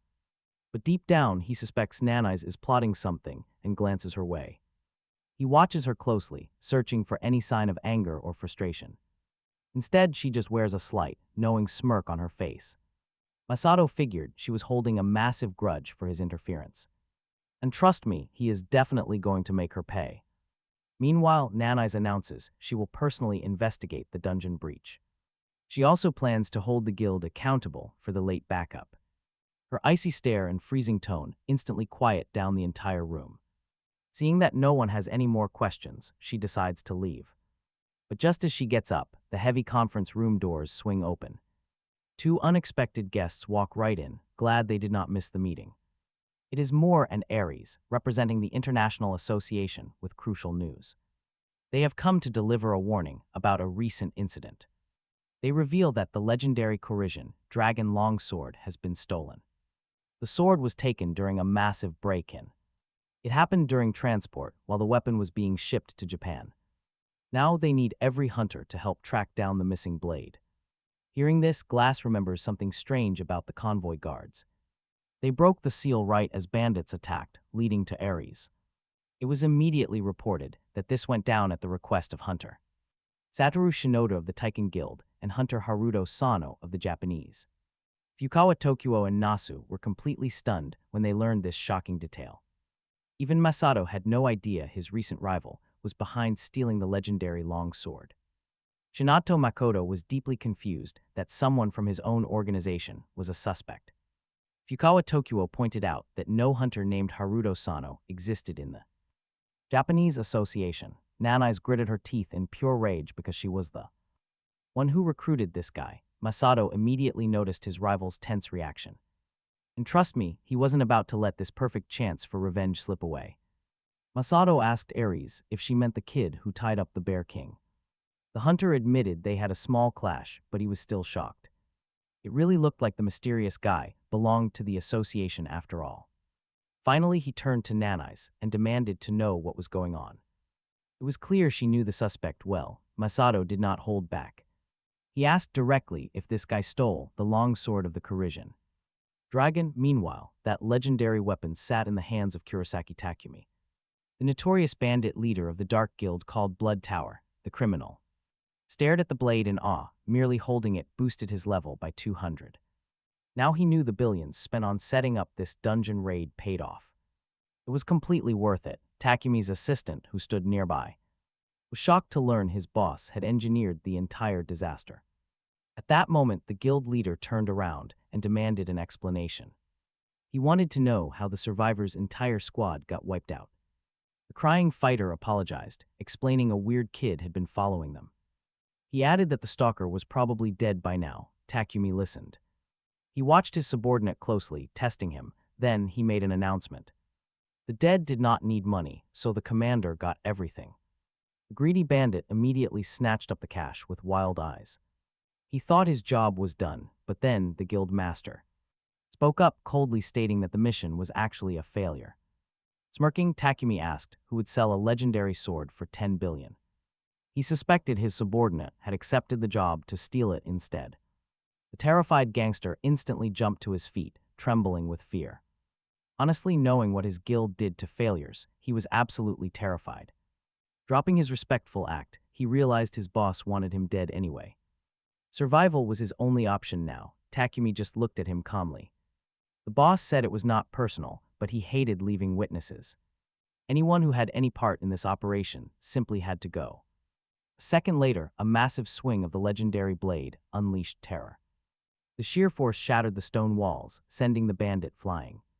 He had absolutely zero chance of surviving a devastating strike like that. Without hesitation, Takumi sliced him right in half as a system notification appeared. The durability of the legendary Corisian dragon sword had decreased by 2 points. It now had only 8 points left, making him frown. Rest was cut, leaving only 8. Takumi thought it was incredibly unfortunate. If that legendary weapon shattered completely before they could repair it, at the exact same time, the mysterious cosmic entity contacts our main character again, whispering that it had left the boy a special gift. Suddenly, Haruto wakes up screaming from a dark dream of a ghostly phantom hourglass relentlessly ticking away his remaining time on Earth. He also feels the mysterious mark on his neck burn and throb, reacting directly to the presence of its owner. Grabbing the painful spot, he realizes the spectral hourglass has initiated its next move. Meanwhile, Satoru, who is also in the hospital, is incredibly happy to see Haruto awake.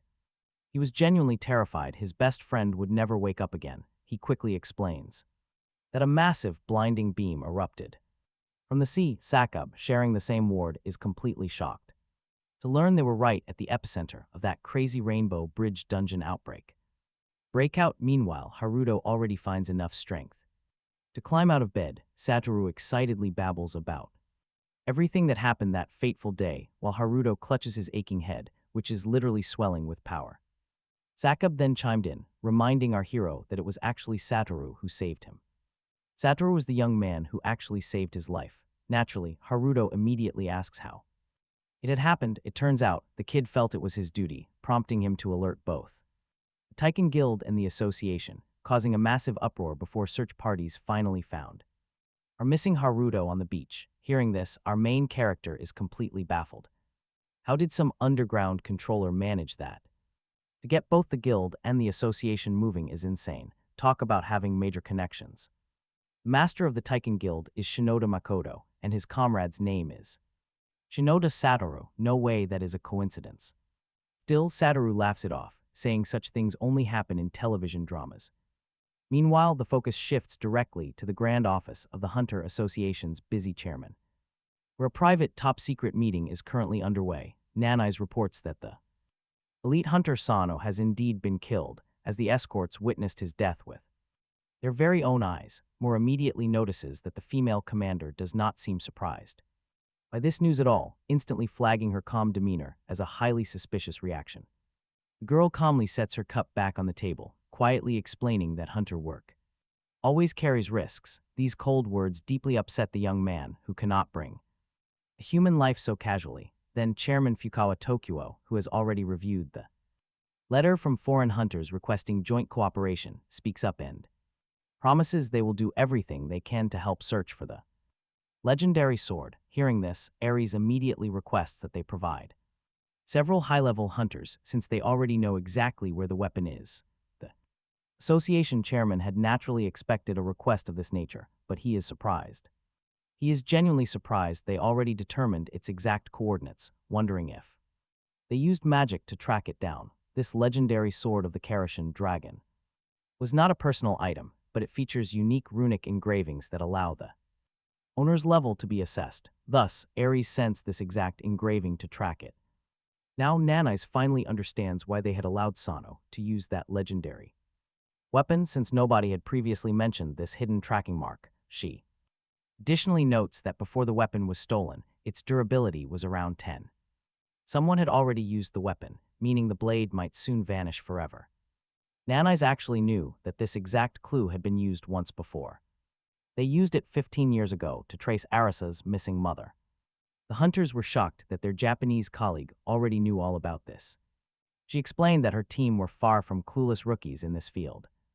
The association had known for a long time that the stolen sword was a mother's legacy. Hearing that, Arisa suddenly bolted upright from her chair, completely overwhelmed.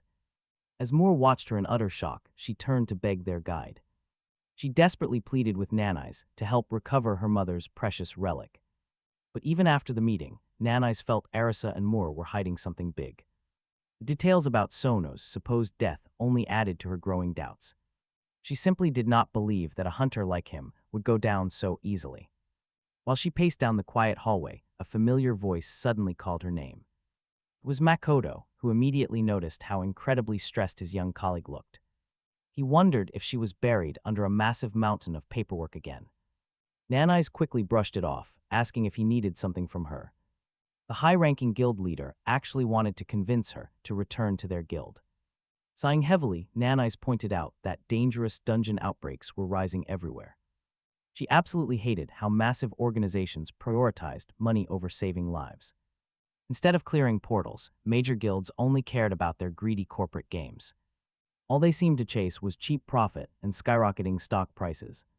She warned Makoto that he would face massive backlash if a breach occurred on his watch.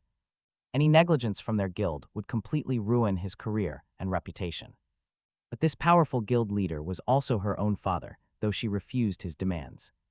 She had way too much work at the association to simply walk away.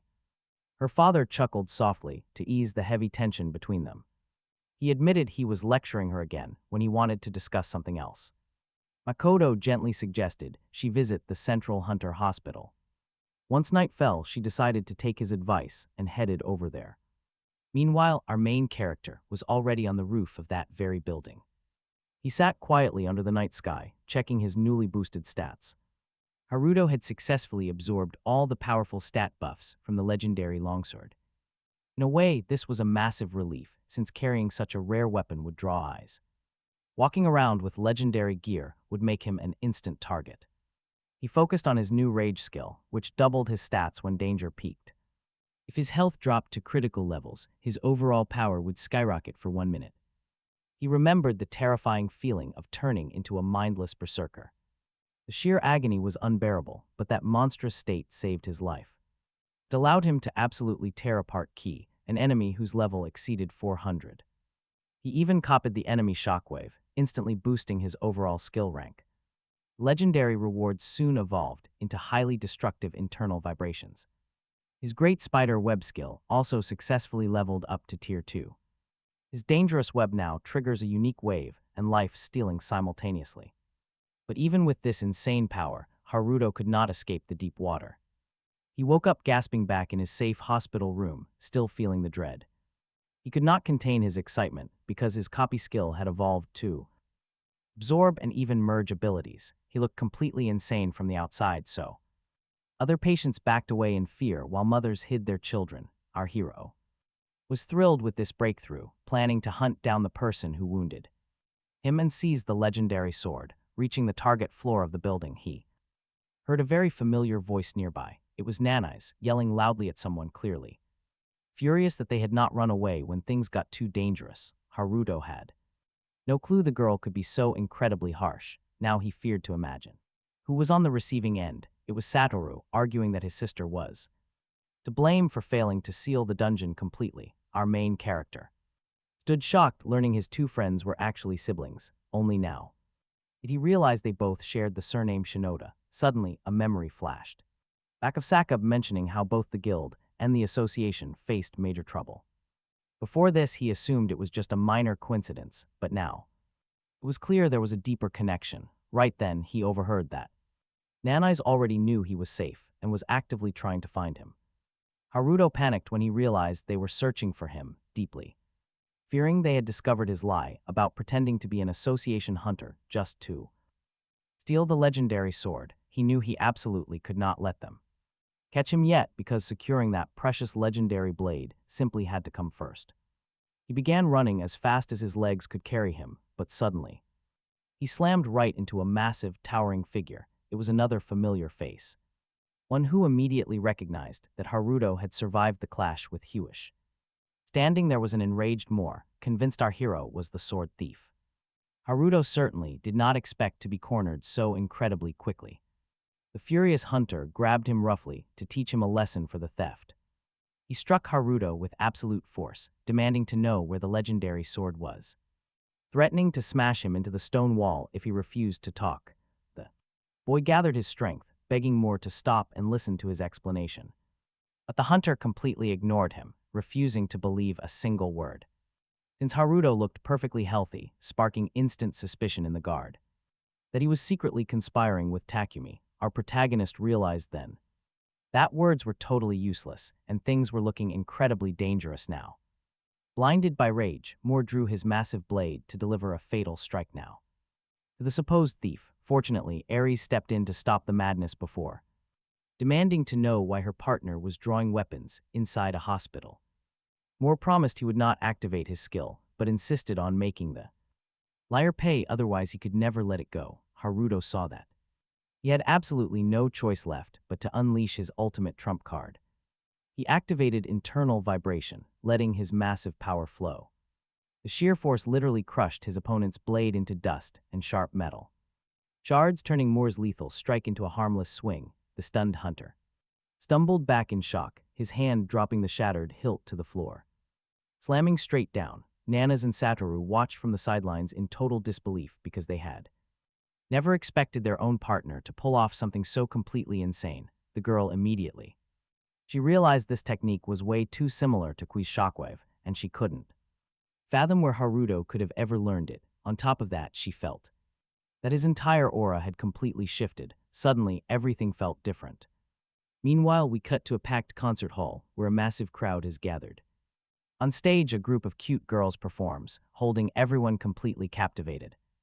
The deafening roar of thousands of screaming fans mixes with thunderous applause as soon as the idols step into the spotlight on the main stage. In turn, the girls pour their hearts out to please their fans. Once the concert ends, Sarah, one of the members of the idol group, immediately heads straight to her car. The girls smile as they wave their teammate goodbye, thanking her for an amazing performance.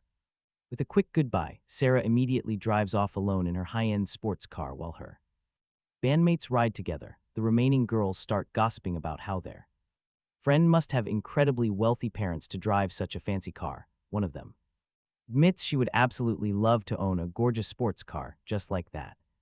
Meanwhile, Sarah takes a sharp turn around a corner and suddenly spots an SUV blocking her path. Caught completely off guard, she freezes in momentary panic.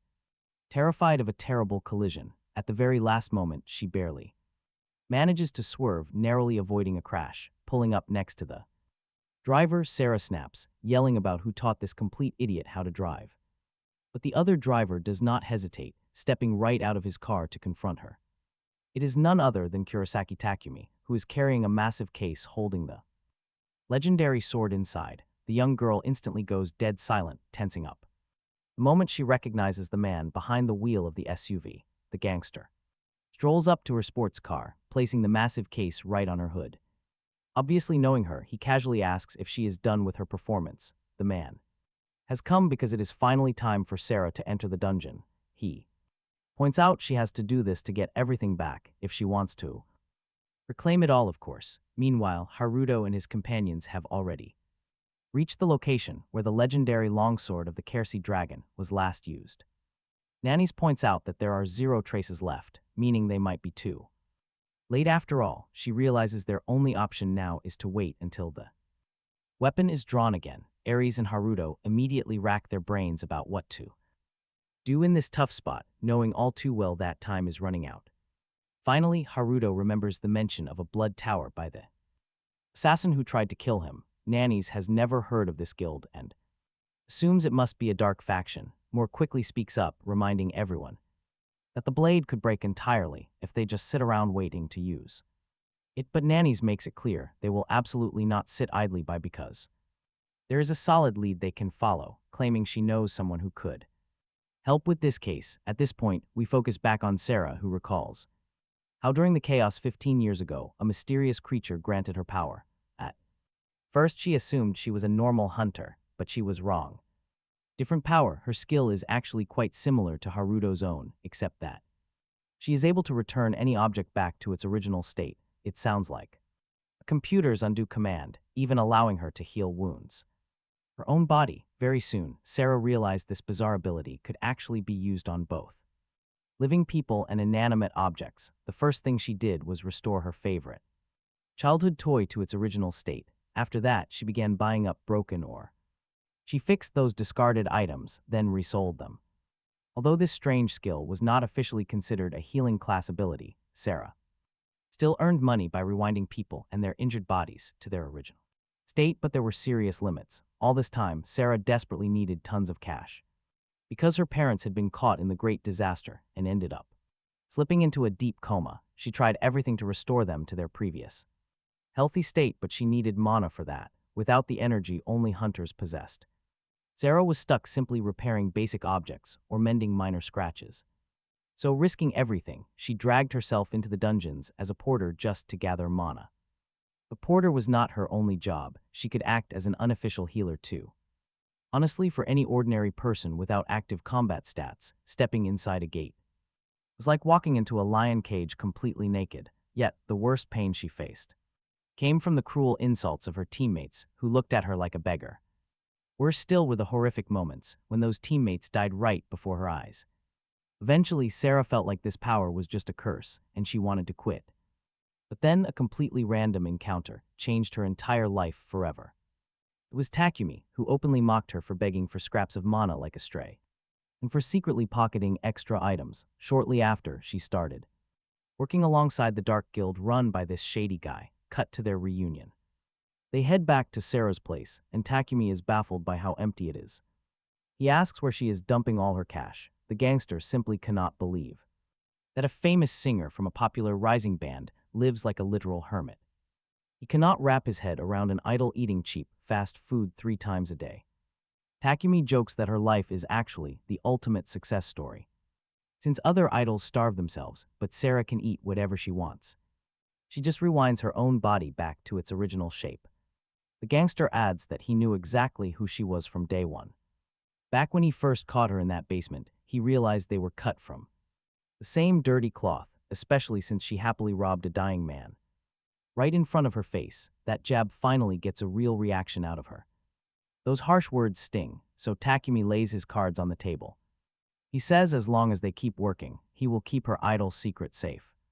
Sarah is visibly shaking now, too angry to even finish her meal. She slams her fork onto the table and demands to know the catch.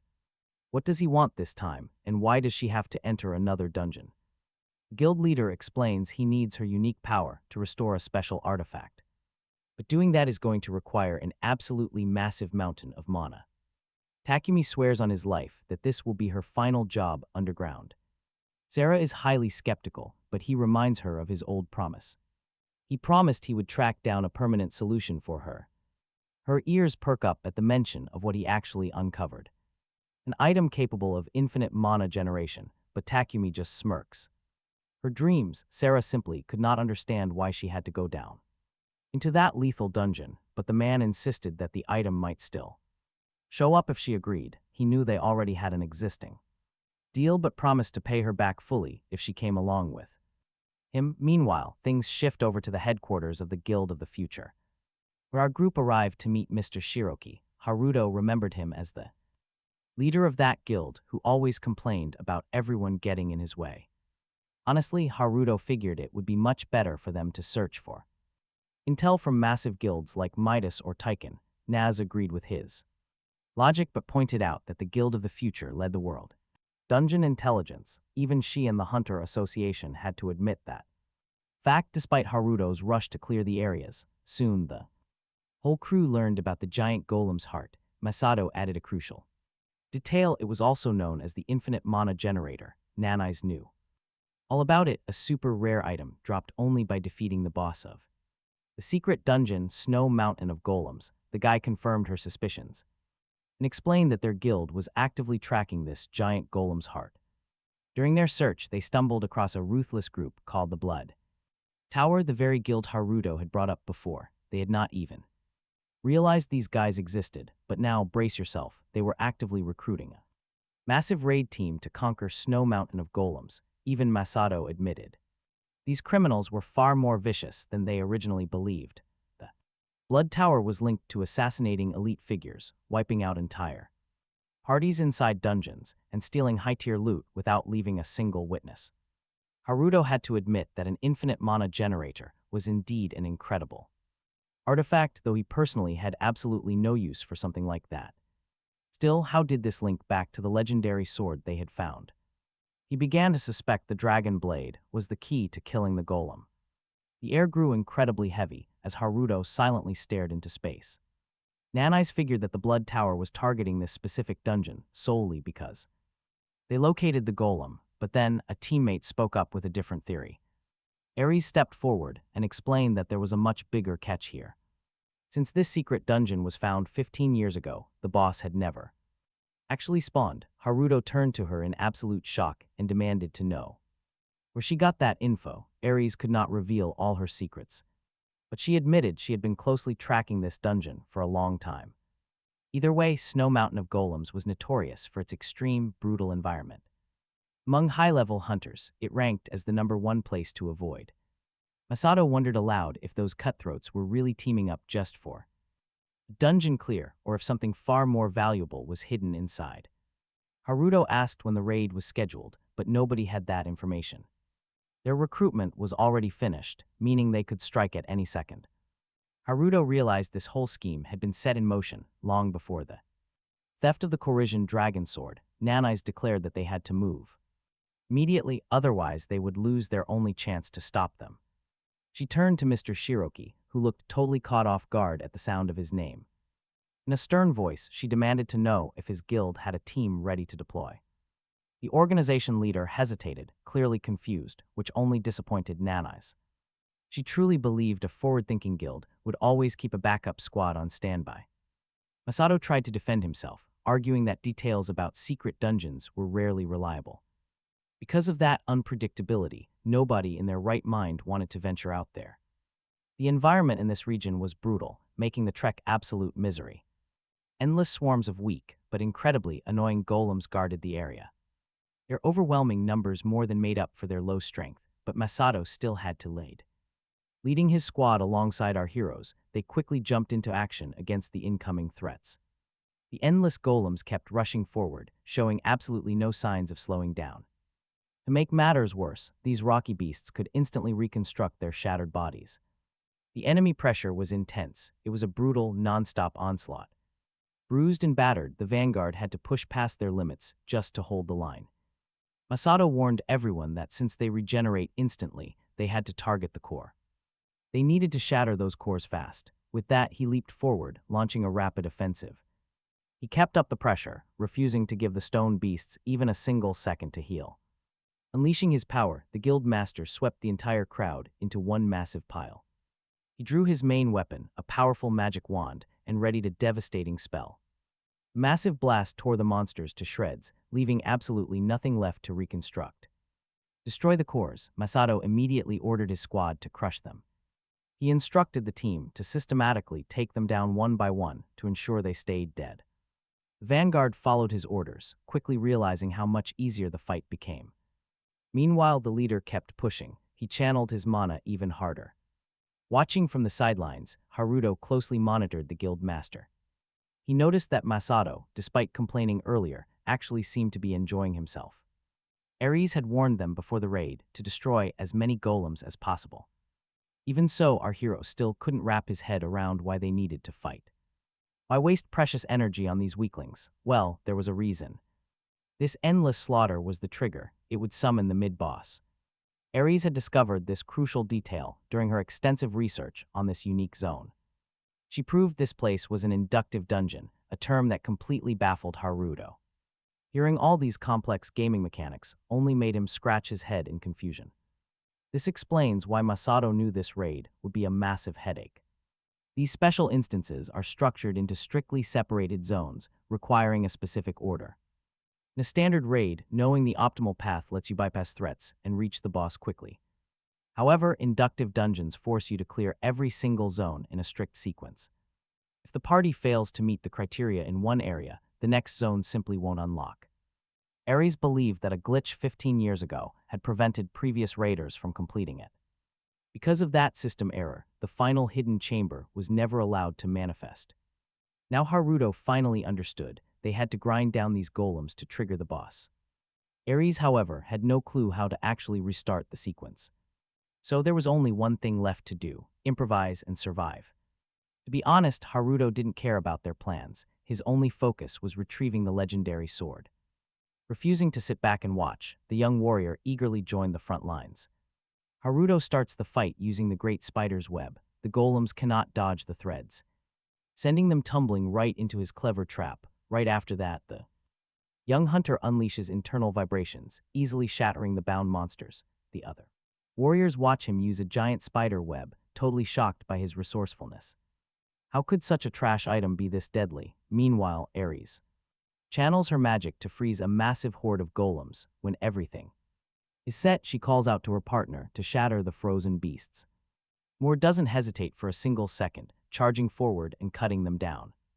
Yet the massive stone beasts keep coming, relentlessly pressing their attack on the team. The hunters spot a giant golem, winding up a devastating strike, and scream to retreat. But they are a second too slow. Several fighters take a direct, crushing blow. Seeing her allies in danger, Nanais immediately leaps straight into the fray. This is light work for her. She calmly focuses all her energy into her hand.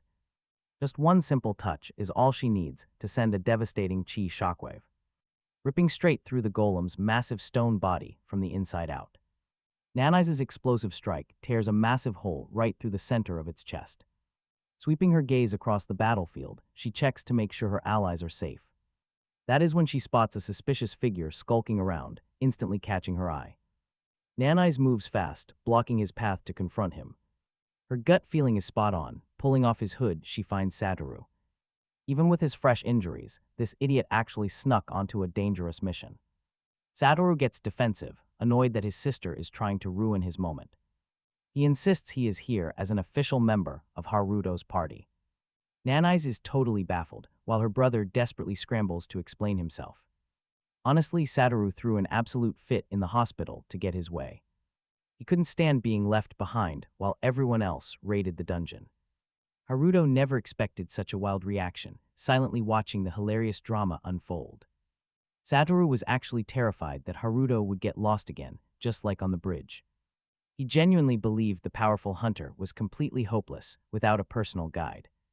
Even though Haruto had plenty of company, he still agreed to bring Satoru along. Haruto made sure to point out that Satoru had a very specific role. In his personal group, a unique request that only his loyal companion could handle. Nanise calms down a bit, trying to figure out what Haruto is planning. After all, both of these guys are technically just low-level hunters. Satoru immediately snaps at his sister, refusing to let anyone disrespect his idol. He passionately reminds her that he saw Haruto slice the mighty Quesh clean in half. Hearing this, Nanise immediately turns her eyes back toward the chaos of the battlefield. There, Haruto is absolutely tearing through the golems with total ease.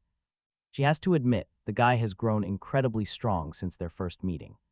She recognizes his fighting style, realizing he just used that legendary shockwave. There is no doubt about it, her brother Satoru was telling the absolute truth. Meanwhile, Sarah and Takumi have been deep in the dungeon for hours, watching the bees. The insects work diligently, completely oblivious to the brutal war raging right outside.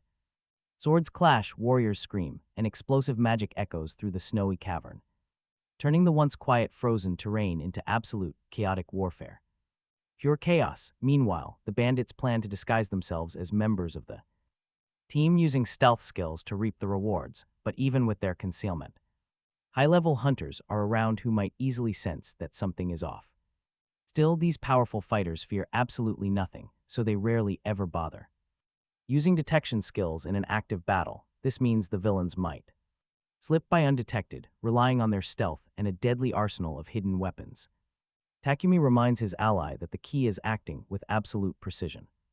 That is the code of the Blood Tower. Next, he asks if his partner has managed to gather any mana yet, noting that this expensive accumulator device can store energy from hundreds of slain monsters. He adds that 10 of these devices could reopen the rift to the Rainbow Dungeon, but to fully restore the legendary Dragon Sword, they will need at least double that. Sarah quickly realizes his plan is to reverse time on the stolen weapon and slay the hidden dungeon boss. Takumi had caught wind of a powerful barrier protecting this sector, and only the longsword of the Corisian dragon can slice right through it. Sarah is stunned, immediately demanding to know where he obtained such secret details, but he just tells her not to pry, demanding she simply use her rollback power when the moment comes. She claims she is only jumpy because it has been forever since she last ventured underground, while Takumi keeps playing his usual deceptive game. Ultimately, Sarah does not care about his motives as long as their deal stands. Whatever Takumi Kurosaki is up to is his business. She has deeper goal, securing that infinite mana item to bring her deceased parents back to life. Meanwhile, our main character Haruto has been busy. He has smashed nearly 200 stone golems, yet they keep coming. Suddenly, a peculiar crystal glowing with a deep red light flies right at him. Realizing this stone is highly unusual, he quickly decides to copy it for safekeeping before shattering it, but the crystal slips from his hands, tumbling deep into the abyss. Right then, Masato appears behind him, announcing that the next stage of their battle has officially commenced. The veteran hunter explains they have met the requirements to unlock the dungeon's next sector. He warns that the area's mid-boss is about to merge the massive migrating golem, and right on cue, a towering giant manifests. Get ready, because this beast is on a completely different level than their previous foes. Spotting the crowd of intruders, the massive boss lets out a deafening roar to protect its territory. It charges, trying to crush the tiny hunters with a swipe of its massive palm. The shockwave scatters the team in all directions as Haruto braces himself. Combat-ready Masato immediately orders the entire group to fall back. Moments later, the hunters witness shards of rock flying everywhere from their commander's heavy counterattack. They think the fight is already won, believing they got worked up over a surprisingly easy target. But here's the real problem. The monster's power core remains completely untouched. This showdown is far from finished, whipping around the hunters instantly. Realize that things are about to get infinitely worse. Masato is. The guild leader glares in frustration at his opponent, a stubborn monster that refuses to go down easily. This migrating golem is not letting anyone escape. In just a matter of seconds, it starts to pull its shattered body back together, gearing up to crush the hunters once again. Unleashing another burst of magic, the guild leader tries to blast the giant to pieces. The core slips out from the collapsing stone torso, desperately searching for a place to hide. Slipping deep into the rubble, the glowing crystal prepares to construct another massive body. Masato knows that destroying this core is their only way out. Catching the slippery artifact is easier said than done, but our main hero tracks its quick movement and attempts to bind it with a thick spiderweb. Moving in a split-second blur, he launches the sticky, reinforced threads. The web wraps tightly around the glowing sphere, but unfortunately it does absolutely nothing to block the golem from drawing power from its source. The heavy stones gather right back up. Haruto tightens his grip on his sword, watching the massive stone monster rise once more right before his eyes. Realizing the giant completely ignored his binding, he struggles to find a way to stop the core from pulling the rest of the rock debris together. At that moment, a sudden warning shout echoes out. Nanai's acts fast, refusing to waste a single precious second. She unleashes her Hellfire skill directly at the mid-boss. The entire monster lights up in blazing blue fire, ripping its stone body apart from the inside. She explains that physical strikes are useless, so they must destroy every single piece. Masato only sighs in frustration, muttering that he already knows this. That is exactly why the guild leader was looking for a different solution. If they cannot figure this out, they will be forced to melt down every single rock scattered around, or this battle will never end. Standing amidst the rubble, Haruto finally realizes the true trick behind this beast. He recalls Ares warning them about the sheer difficulty of this mid-boss. To make things worse, they must completely clear the area before moving on. The party has to clear this zone to unlock the next location, which directly links to the previous one and adapts based on their battle results. Masato warned them earlier that all the rubble they leave behind will eventually fuse together into a massive mega-golem, practically matching a final boss in power. Hearing this, Nanais points out that they only have two options to win. First, they could focus entirely on shattering the core of the monster. The second option is to completely destroy all the defeated golem parts. This is exactly what Nanais tries to do, pushing her magical limits. Gasping for air, she tries to recover after unleashing that massive blast. But even with the debris vaporized, the boss suddenly materializes right behind her. Caught completely off guard, she cannot comprehend how the monster moved so fast. Desperate, she fires another blast of intense hellfire, putting everything into it. Meanwhile, Haruto hesitates. He is torn on what his next move should be. If he uses his signature long sword skills, Ares will instantly recognize him. Just when things look bleak, he remembers an unused reward in his inventory. It is the Claw of the Bear King, an item with special properties. Let us see if this hidden trump card can turn the tide of battle. Dungeon boss himself, Haruto was immediately thrilled because the skills of this artifact would definitely help smash the core. He absorbed the item and gained upgraded abilities for his great spider web, now able to inflict a devastating stun and penetrate targets, draining their health points. The main character wasted no time, rushing forward to test his brand new strategy. At that very moment, Nanais watched as the molten remains of the golems turned into a literal sea of fire. Moore stood shocked by his mistress's relentless persistence, while Ares understood perfectly well that at this rate, their partner wouldn't have enough energy to survive the fight. Then, the golem materialized right behind Nanais, who was still struggling to clear the monster's remains. She quickly reacted to the threat, unleashing hellfire once more. The blue flames immediately engulfed the massive stone body of the lumbering golem, which, due to its sluggish movements, took the full force of the blow. Unfortunately, it turned out Nanais's power simply wasn't enough to shatter the beast's body. At that exact second, our main character leaped in, managing to bind the formidable mini-boss with his enhanced threads. It formed a massive cocoon that successfully trapped the monstrous giant. Nanais looked at Haruto with absolute admiration, completely blown away by his powers yet again.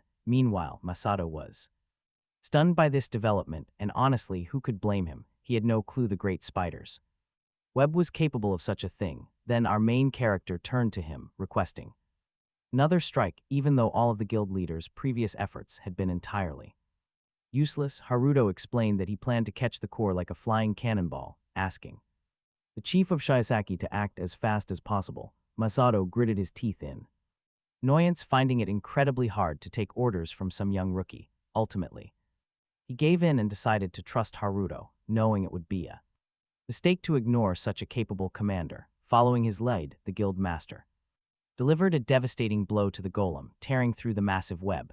The core instantly shot out of the stone wreckage, desperately searching for another host to claim. Haruto didn't waste a second, immediately deploying his great spider web to intercept it. Our hero released far more threads this time to make sure he could secure the magic crystal. They wrapped around the floating core on all sides, completely halting its escape. In that moment, our hero realized how vital it was to keep the crystal away from any shattered golem remains. Masato was completely shocked by this brilliant maneuver because he never imagined a useless prize item could achieve something so incredible.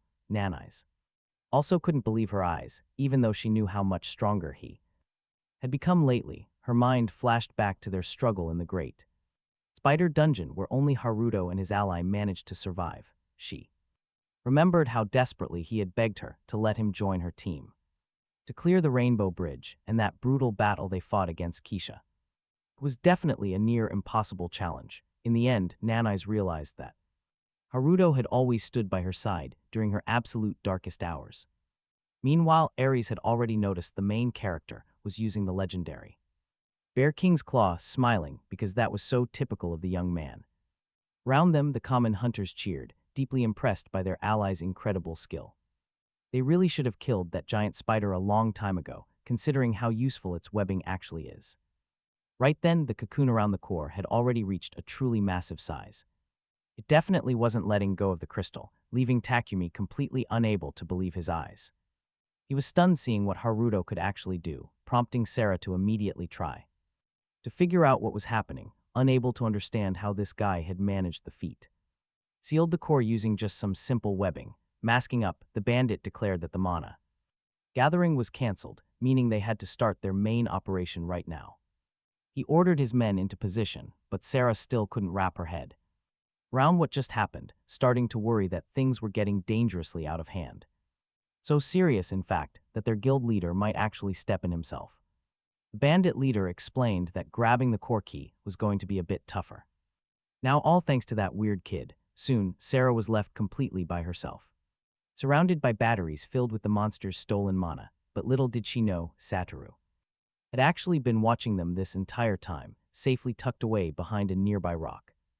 The young scout wasn't quite sure what his next move should be since their leader had slipped away, so he quickly decided to ping his report over to Haruto-senpai. See, right before this mission, Haruto had actually handed his partner a special item, which granted him some pretty high-level stealth camouflage. Truthfully, the young guy had hesitated to accept such a rare gear piece, but Haruto insisted that this was exactly why he needed him to handle one extremely critical task. Haruto emphasized that Satoru would play a vital role, especially since he really needed him to keep a very close watch on that bloody tower. He needed his partner to track how the enemies would locate the hidden dungeon, allowing him to hijack their entire plan for himself. The young scout didn't feel a shred of fear because he knew deep down that his sister, Master Shiroki, and above all, Haruto had his back. Meanwhile, Nanai's and Masato urged Haruto to handle the boss by himself, since he basically carried the whole fight anyway. With everyone in agreement, Haruto didn't hesitate, though he still wasn't used to people treating him like he actually mattered. Besides, he'd already copied the core. Now watch him shatter the crystal without any regrets. As the magic stone exploded into tiny fragments, the system immediately announced that the wandering, migrating golem had finally been put down for good. Soon, a massive wave of system notifications started flooding his screen, confirming his level had jumped after completely destroying that migrating core. He even snagged a special reward, the key to the sealed heart, which could unlock a hidden door, guiding their team straight to the location where the colossal golem's heart was kept locked up. Haruto immediately shared the good news about finding the key to the hidden zone, leaving more utterly speechless. He eagerly asked how it felt to be so close to solving this entire mystery.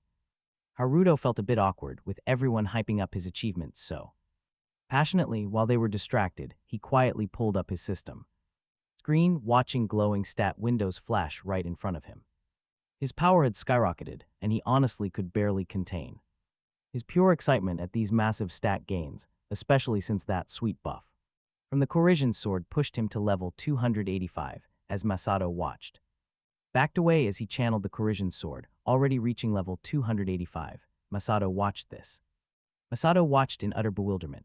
Haruto was jumping around like crazy, having almost reached level 300. That meant he could finally level up completely on his own. He couldn't understand why the kid was celebrating over an intermediate boss until Nanai's quietly noted that this monster actually made them work hard. But the proud guild leader insisted he didn't even sweat during the fight. Not a single drop. Suddenly, a strange object crashed right behind them. Miru and Eris scrambled backward, desperately trying to avoid getting crushed by flying debris. A shower of sharp stones flew everywhere, followed by towering dark columns. These massive pillars rose across the entire dungeon as the hunters panicked. Then the mysterious obelisks lit up. A terrifying red glow filled the space. The team instantly realized the truth. These were massive monster mines. Masato screamed, urging everyone to hide behind his barrier. Those bombs were too lethal. Tragically, some hunters failed to reach him. They couldn't make it to safety in time, caught right in the explosion. Trapped right at the epicenter, the explosion was contained by those black obelisk mines. The terrifying force of this magical strike left almost everyone with zero hope. Once the thick dust finally settled, the heavy casualties became clear. Takumi chuckled. The sheer power of the weapon was outstanding. Considering the price, it was worth every penny. He finally understood the truth. Money buys absolute power, especially if you throw away your conscience. A man who could easily achieve his goals like this believed it was true mastery. But right as he celebrated his genius, a faint voice caught his attention. Someone had actually survived his ultimate attack. It was Haruto, who had just cut himself free from his protective web. The silk had saved him. Now he was out for blood. He had to claim the longsword of the Corrosion dragon. He lunged straight at Takumi. The bandit was caught off guard, but a flash of pain stopped Haruto. Agony shot through his body, accompanied by the sharp taste of blood. Takumi grinned. He figured out how the brat survived the blast. Webs had kept him alive. However, that wasn't the only deadly trap he had set. The criminal felt pure rage. This kid had almost ruined everything. With brutal force, he hurled the boy aside. The boy crashed hard, completely helpless. Nanai stared in absolute helpless horror. Seeing Haruto's devastating injuries, she knew his life hung by a thread. She couldn't stand by, not when her friend was in such danger. Her only real option now was to unleash the devastating Hell Blaster. Eris desperately tried to stop her, but Miru held her back instead. They couldn't risk getting caught. Nanai's ignored them and fired her blast. The devastating energy surged forward, completely vaporizing everything in its path. Yet the destructive beam missed completely, leaving the vile Takumi unharmed. But she could not handle that immense pressure. She began to spit blood, her remaining strength entirely drained away.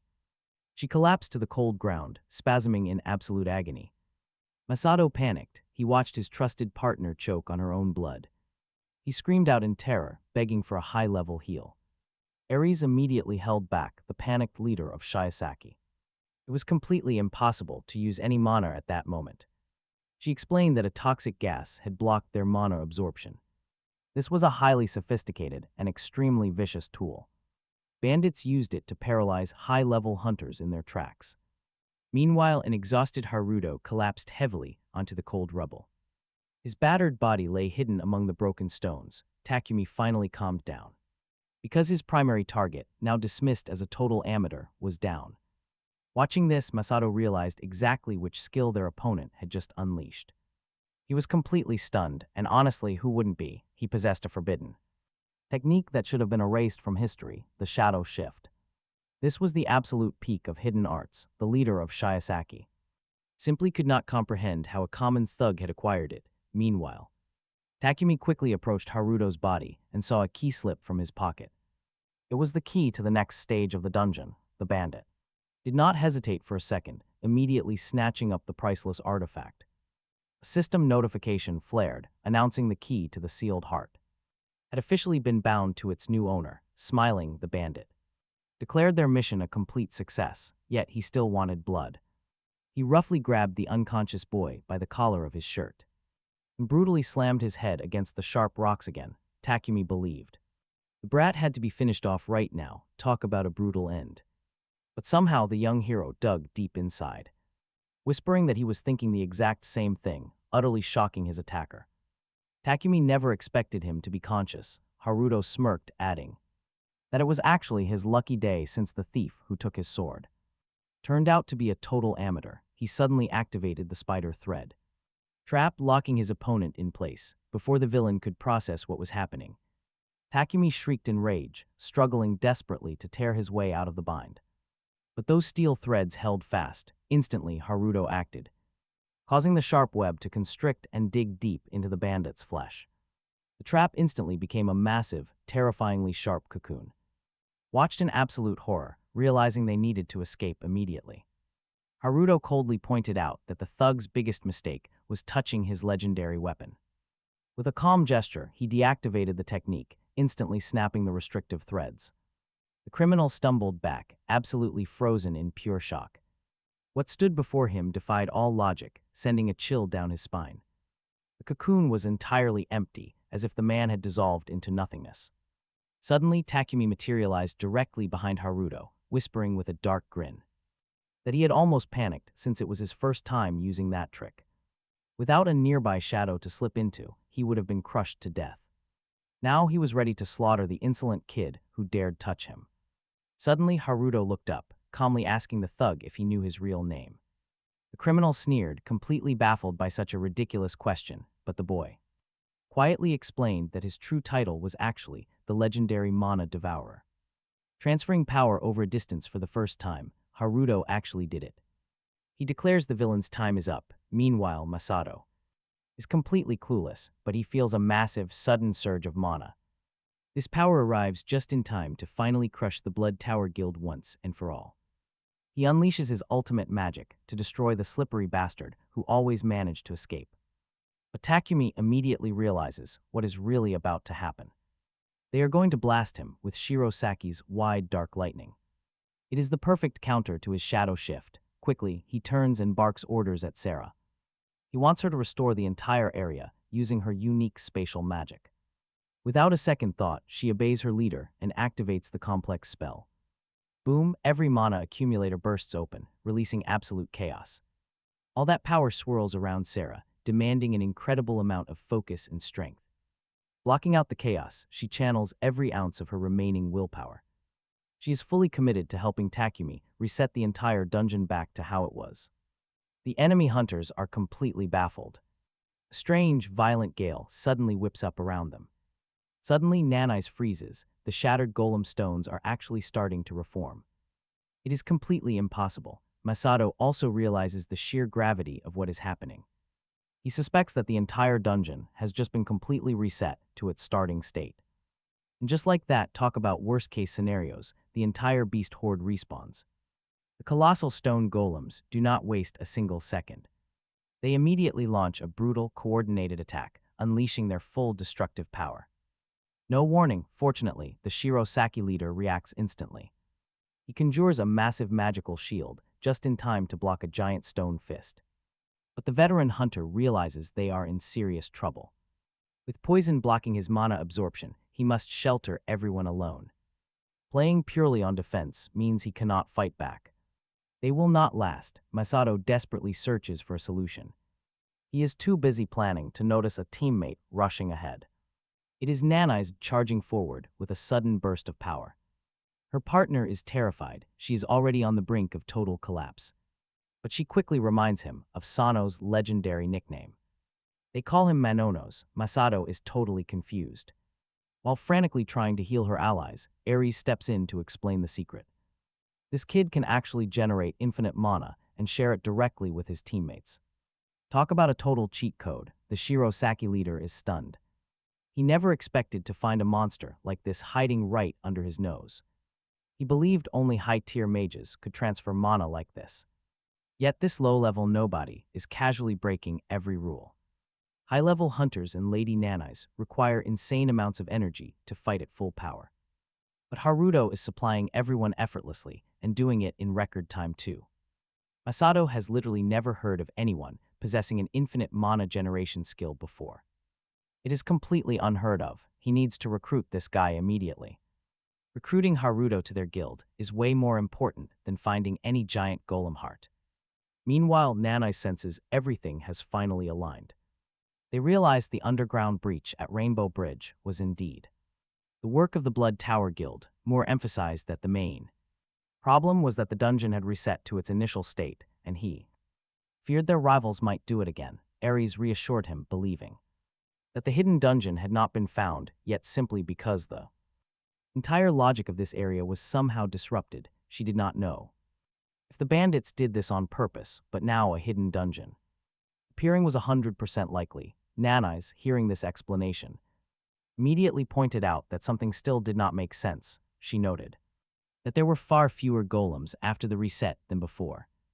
Misadu suggested that the debris melted by his partner had not been able to recover, but they still could not delay their mission.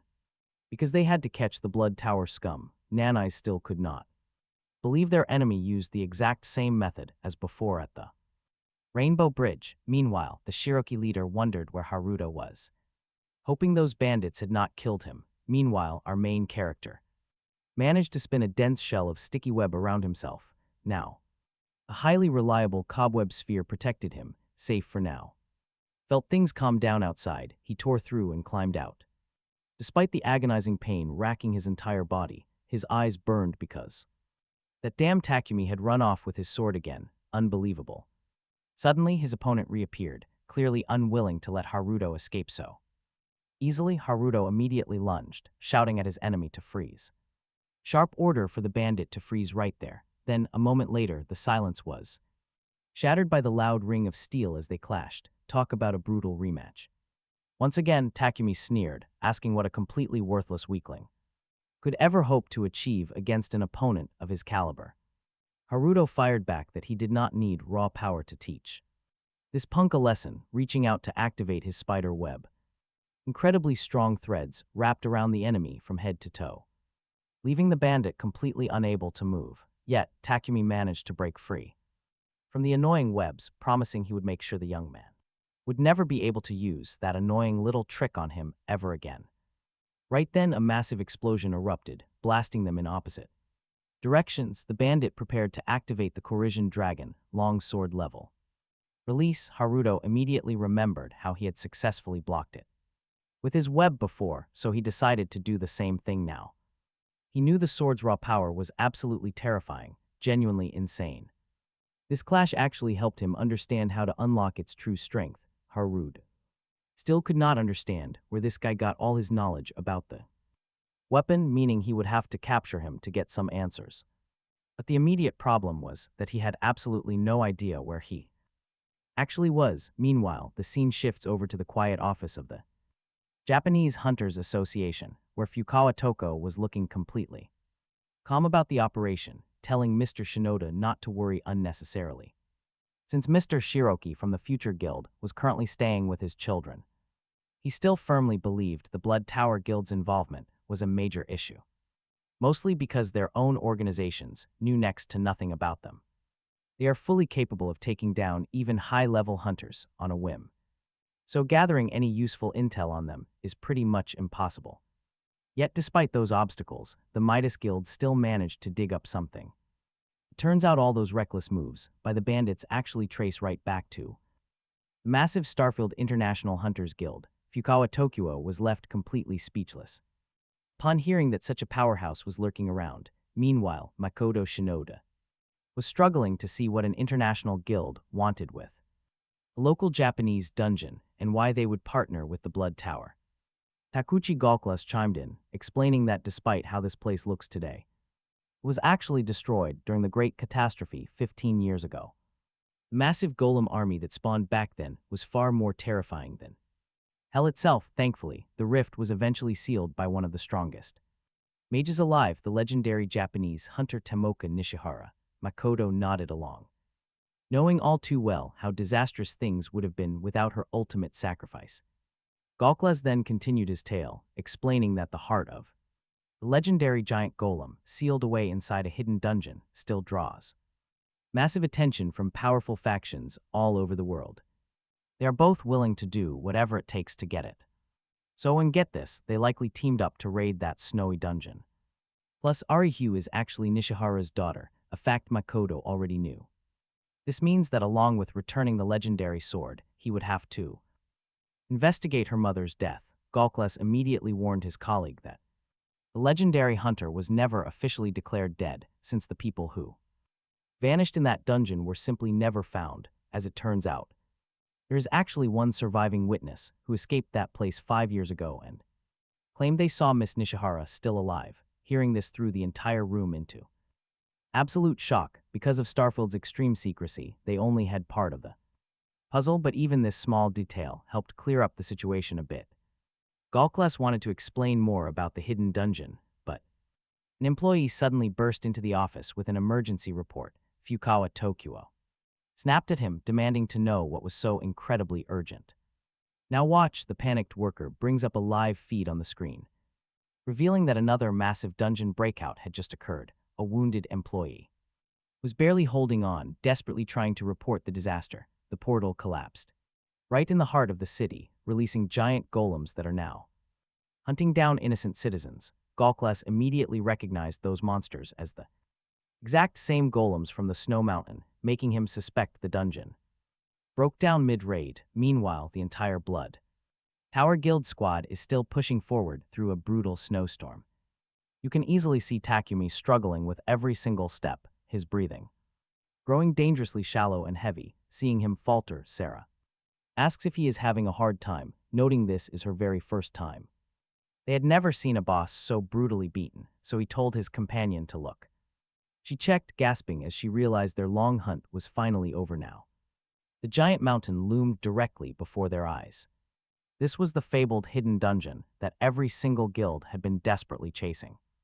To step inside, they had to cross a massive, swaying suspension bridge over the abyss. Sarah admired the freezing, beautiful ruins, absolutely eager to finally claim her legendary prize. She wanted that giant golem's heart. The Blood Tower crew moved forward.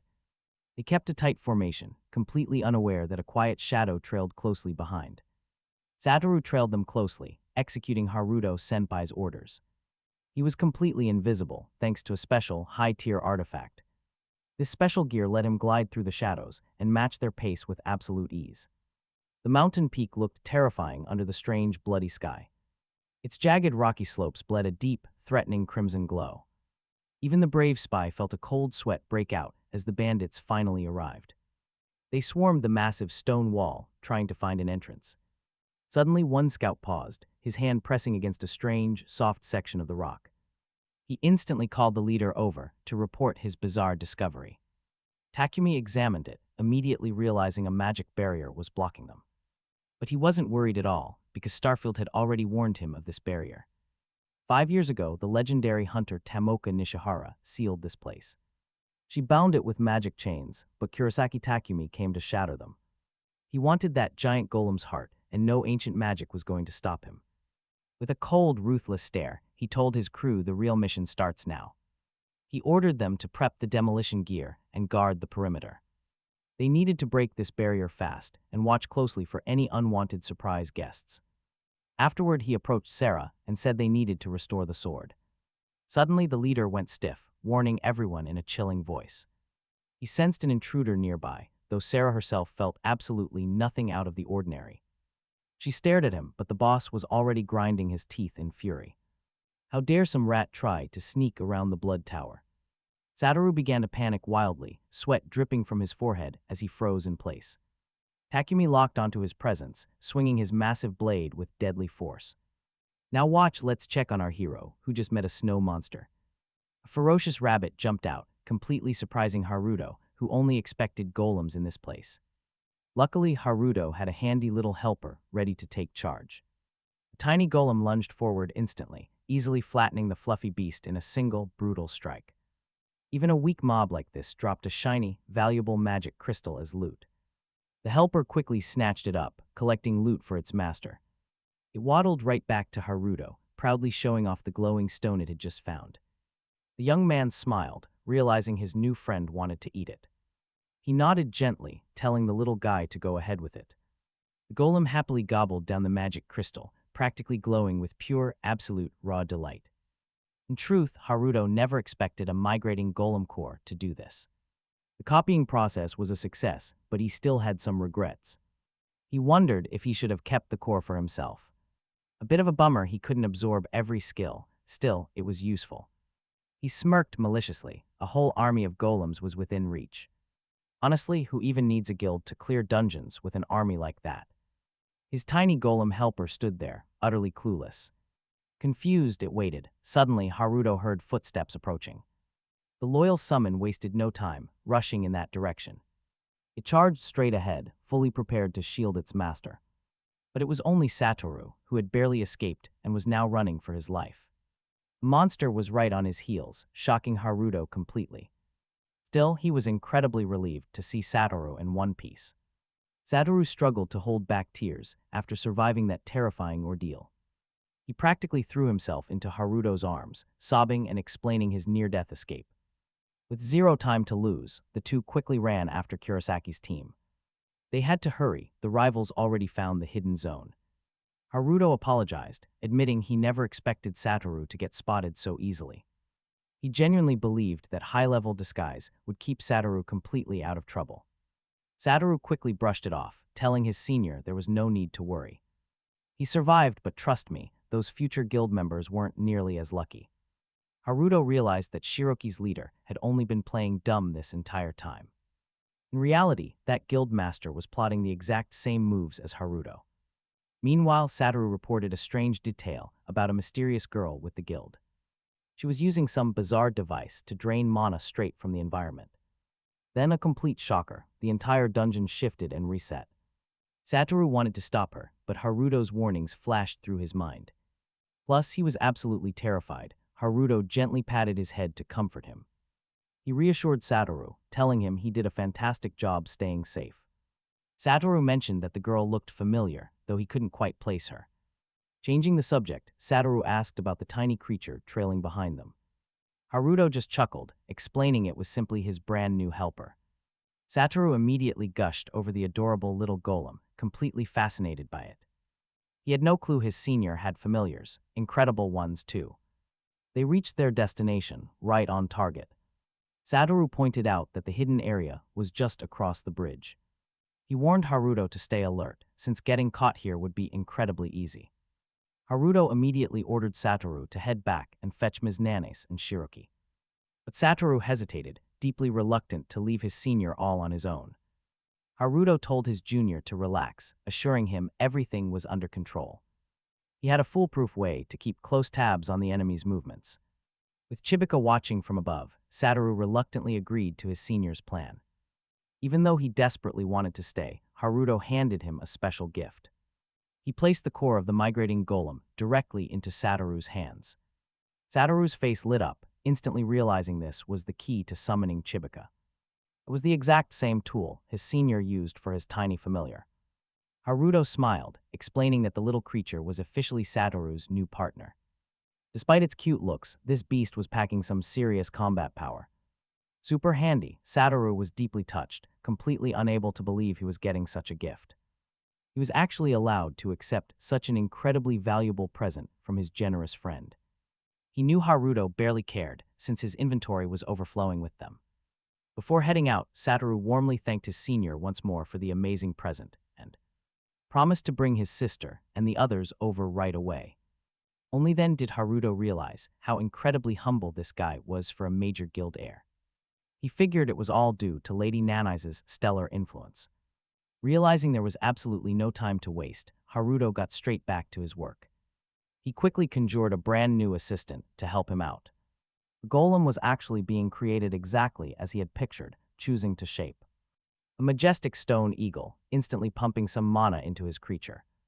The stone bird soared ahead to scout the hidden zone, while Haruto utilized his cores. Third skill, establishing a deep, shared emotional link directly with his soaring new familiar. Instantly, his senses spiked as he spotted Takumi nearby. And get this, Haruto was genuinely shocked to see the exact same girl that Satoru had just mentioned, standing there with a massive weapon resting in her hands. She was gripping the legendary Keirsei dragon sword, preparing to restore it. With no clue what her actual gift was, Haruto could only watch in sheer confusion, wondering what on earth Sarah planned to do with his newly restored, powerful legendary blade. Meanwhile, she drained every last bit of battery power to fuel her skill. With a bright flash, she successfully restored the legendary Keirsei dragon sword. The moment durability hit 100%, Sarah collapsed to the ground, exhausted. The sheer strain of the restoration had left her shaking, totally spent after such effort. Gasping for air as she tried to calm her racing heart, Takumi immediately snatched up his newly perfected weapon, offering her a quick word of praise. The guy was absolutely thrilled to feel the massive power coursing through his entire body. Fully revitalized by the legendary blade, watching from the shadows, Haruto could not believe his own eyes when he saw that legendary sword completely repaired now. Oh, you won't believe what Haruto realized about this mysterious girl. She was also a fellow bearer of the gift curse, carrying a highly unique and incredibly rare talent. Judging by the pristine condition of the sword, she clearly possessed the legendary skill of restoration. Haruto immediately knew he needed to copy her power, though he wasn't entirely sure if he could do that. Without any real guarantee, he decided on a much safer, more calculated alternative plan. He absolutely had to recruit a powerhouse like her into his own party. Meanwhile, Takumi was ready to tear down the barrier, protecting the hidden zone. The bandit lightly tapped the heavy steel links with the tip of his sword, testing their strength. The metal gave off a harsh, scraping screech in response, and the protective field suddenly flared with an angry, bright red light. The bandit just stood his ground near the entrance, patiently waiting for the barrier to crack. Suddenly, a violent gust of wind whipped through the area, nearly knocking Sarah right off her feet. Watching this unfold from a distance, Haruto realized his time was rapidly running out. Interestingly, Takumi only knew how to handle this tough defensive barrier because of classified information he got from Starfield. Without that crucial intel, he would have spent 15 years just trying to break through with a normal key. Years ago, the great magician Tomoka Nishihara cast this spell to seal off the hidden area, and only the legendary blade of an equally legendary hunter could break it. Once the dust settled, Sarah asked what this all meant, and Takumi explained. The true owner of that long sword was actually Nishihara's husband, Frederick Hugh, a man who vanished right alongside his wife in this very area. It turns out this blade belonged to the most legendary hunter in the world, the famed sacred sword himself, who also happened to be the father of Ares. Without a second thought, the bandit decided to finally open this Pandora's box. He slotted the sword into the mechanism and activated level release, prompting a reaction. Instantly, the barrier began to shatter. Other fighters in the Blood Tower froze, holding their breath in pure, tense anticipation of what was coming. Everyone scrambled behind nearby boulders to shield themselves from the blinding flash of energy. Sarah didn't waste a second, quickly triggering her own defensive barrier. But even behind a strong shield, the golem Haruto struggled to endure. The raw power of the surge was simply too overwhelming for him. If the blade's power hadn't been restored, it would have crumbled to dust. Slowly, the massive ceiling chains began to decay and break apart. The barrier vanished entirely, revealing a massive, cavernous opening right before them. Takumi stared into the pitch-black abyss, completely unable to see a thing. He realized the dungeon gates had been nothing but an illusion this entire time. Now he could finally focus on clearing the hidden zone of Snow Mountain. He ordered his men to push forward. They needed that giant golem's heart. Meanwhile, our hero was completely torn about his next move in all this chaos. Was it really a good idea to tackle the Blood Tower completely solo? Suddenly, we shift to southern Italy, inside an S-rank dungeon where a massacre unfolded. The dying survivor gasped, asking the killer why he slaughtered everyone else too. The hunter snapped his fingers with a smirk, laying out his cold logic. If he only took out the target, the guild would immediately suspect murder. By wiping out the entire team, it looks like a tragic failed raid. With a ruthless gesture, he used his gravity powers to crush the helpless survivor.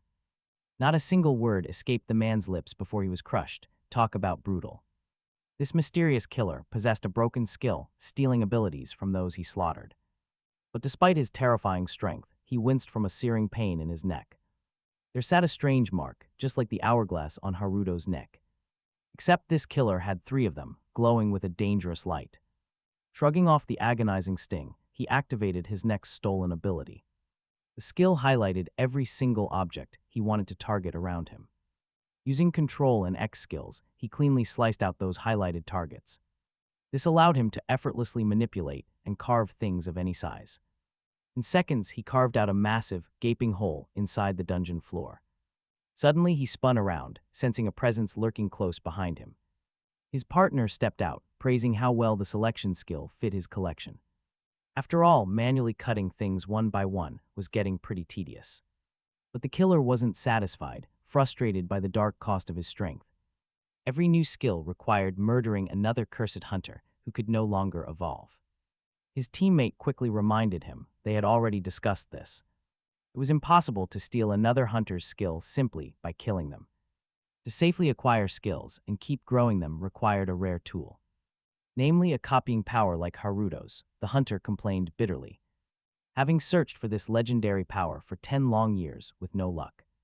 He doubted it even existed, but his partner insisted that a similar power existed back in their home world, just in a slightly different form. There was no doubting it. She added that the owner of the Control and F skill was actively searching for the remaining cursed ones, the hunter asked. What happened to Control, and Z, his teammate, explained that the Blood Tower had just shattered Tam Nishihara's barrier, exposing the heart of the giant golem that everyone was hunting. Meanwhile, the rest of the team arrived. At the hidden area alongside Satoru, the head of Shiroki was incredibly frustrated because despite pushing themselves to the absolute limit, they were late. The bandits had seemingly escaped, but our main character quickly pointed out that the Blood Tower Guild could not have gotten very far ahead. There were no monsters in sight, and the path ahead was completely clear, meaning they should easily catch up with Taikumi's team very soon. Nani's turned to ask Aram if she knew how their enemies had discovered this hidden zone. Aram could only guess what had actually happened, but she suspected that Starfield was backing them. Nani's was completely stunned by this sudden turn of events. Stopping dead, she repeated the famous organization's name out loud. How could a top-tier international guild ever associate with merciless killers like the infamous Blood Tower? Ares did not hide the truth, admitting her mother was likely the cause. Hearing this, our main character started putting all the pieces together. The scattered events finally formed a logical chain. He looked at his partner closely, realizing their upcoming journey would not be easy at all. He knew now that the migrating golem cores were not the real priority. The key to this entire conflict was actually Ares herself. Meanwhile, Masato could not stand waiting around and urged everyone to pick up the pace. It was better to beat the answers out of those Blood Tower bastards than stand here wasting time. He also realized where they had acquired their shadow movement skill, since Starfield was backing these ruthless bandits. Meanwhile, poor Satoru could barely keep pace due to his terrible stamina. The head of Shiroki stared, finally asking what kind of strange creature was running beside the young man. Satoru explained that it was a familiar gifted to him by Senior Haruto. Hearing this, Masato simply grinned. He smiled at the little snow golem. Still, Nannies could not understand why our hero would give such a rare item to her brother. So the main character quickly explained that Satoru was an indispensable ally. She did not argue with Sano's reasoning, offering only a gentle smile. At his kind gesture, suddenly, Satoru came to a complete halt. He stopped abruptly after noticing a bright golden light glowing beneath his feet. He had no idea what it was, freezing on the spot, terrified to take another step. It turned out all our heroes had unfortunately fallen under a hidden, powerful magic seal, and anyone stepping into the circle was instantly warped away. Haruto instantly rushed forward the second he saw that Satoru had vanished. Nanai's immediately bolted far ahead of him, leaving her frantic with worry for her brother until the entire squad got swept up too. They were trapped directly within the magical circle. The terrifying seal took effect instantly, leaving Haruto completely bewildered.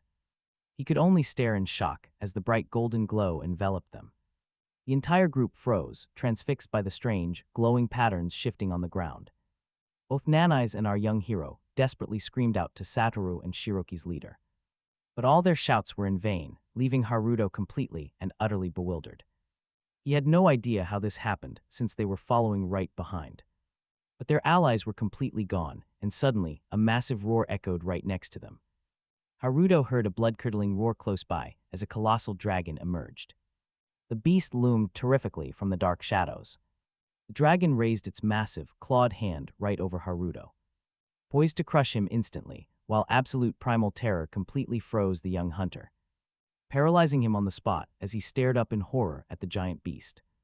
But Nanai's reacted instantly, leaping ahead to confront the dragon. Before it could strike, deciding to use her powerful witch's blade. With one clean and devastating slash, she severed the formidable monster's head without any issue. The massive carcass slammed hard against the stone floor. Thick dark blood sprayed in all directions with a sickening, heavy splash. Haruto stared in shock, wondering how such a prehistoric beast existed here. Ares immediately suspected they had been warped elsewhere instead. She realized they were no longer inside their original dungeon location. Ares warned everyone about the multidimensional dungeon. Haruto looked completely baffled by her words, asking what that even meant. Nanai shook her head, stating that such a legendary place should be completely impossible, since those ancient dimensional zones were completely destroyed years ago. Ares confirmed that her mother had sealed them 15 years ago. But now one of them had somehow reopened, just like that hidden snowy mountain zone.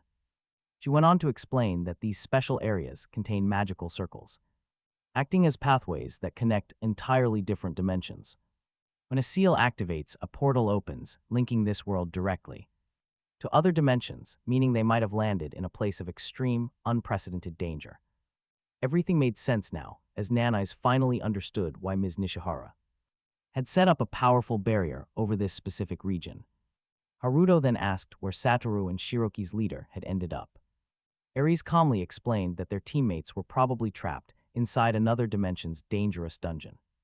She added they would reach the core of the giant golem only by clearing every single zone in order, which finally gave Haruto some hope, knowing they had a chance, urging the team to keep moving.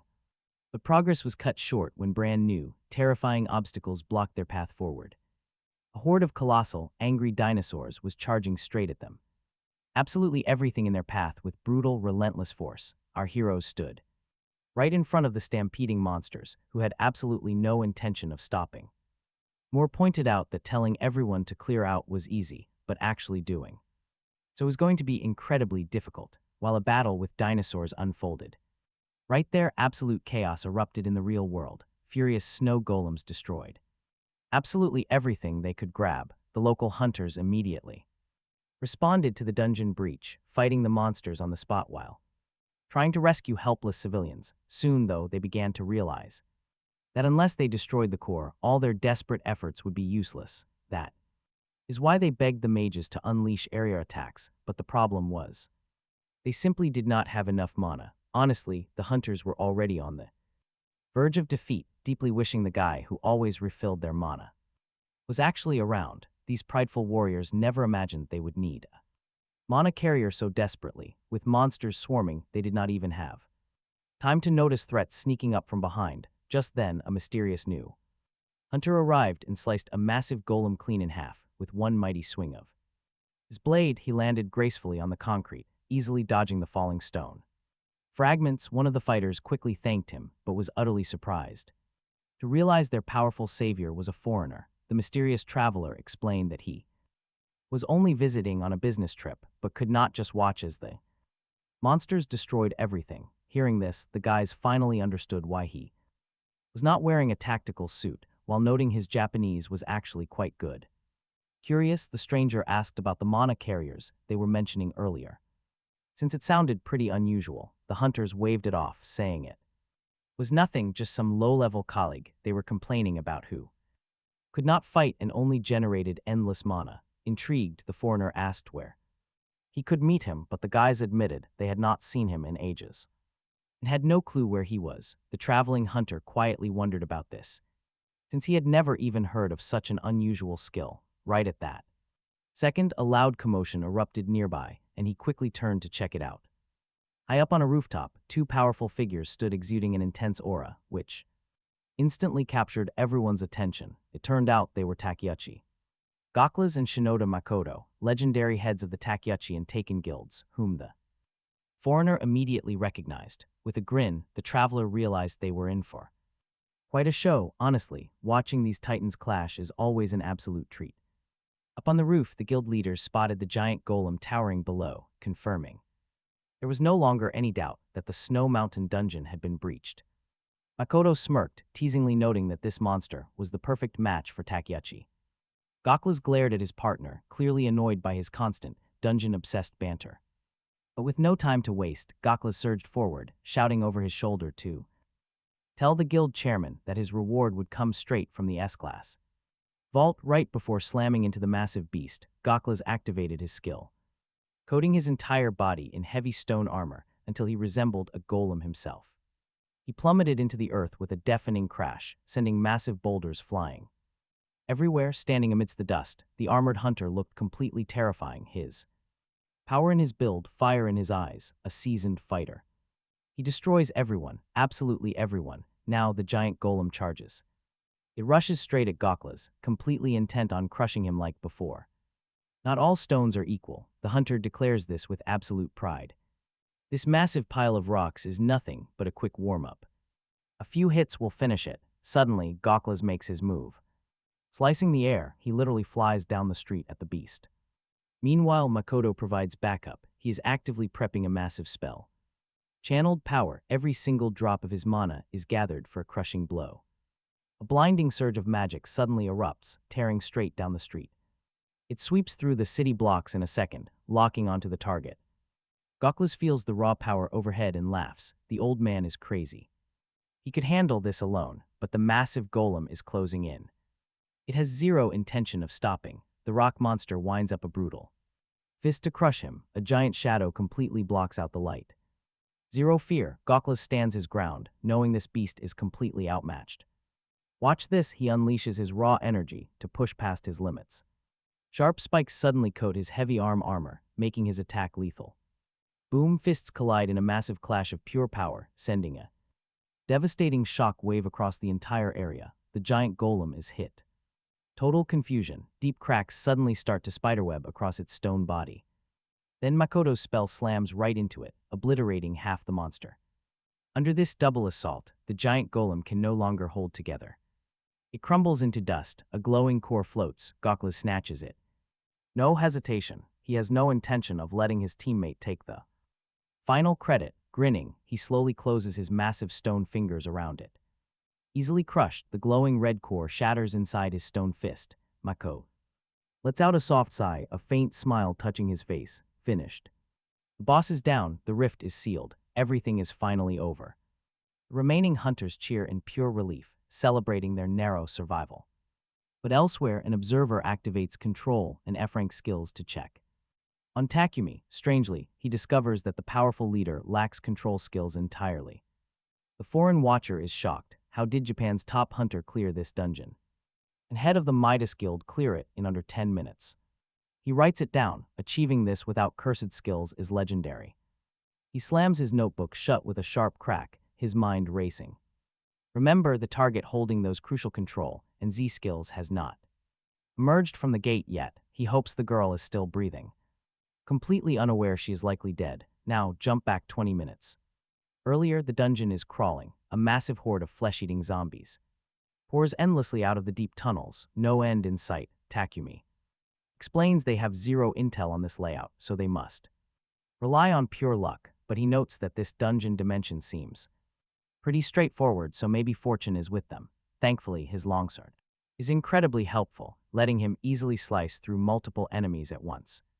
With one blow, the devastating attacks scattered the zombies across the dungeon. This finally cleared the hidden zone, allowing the squad to move forward safely. Next up was the boss arena. All they had to do was wait. Suddenly, a pair of massive doors covered in ancient runes appeared.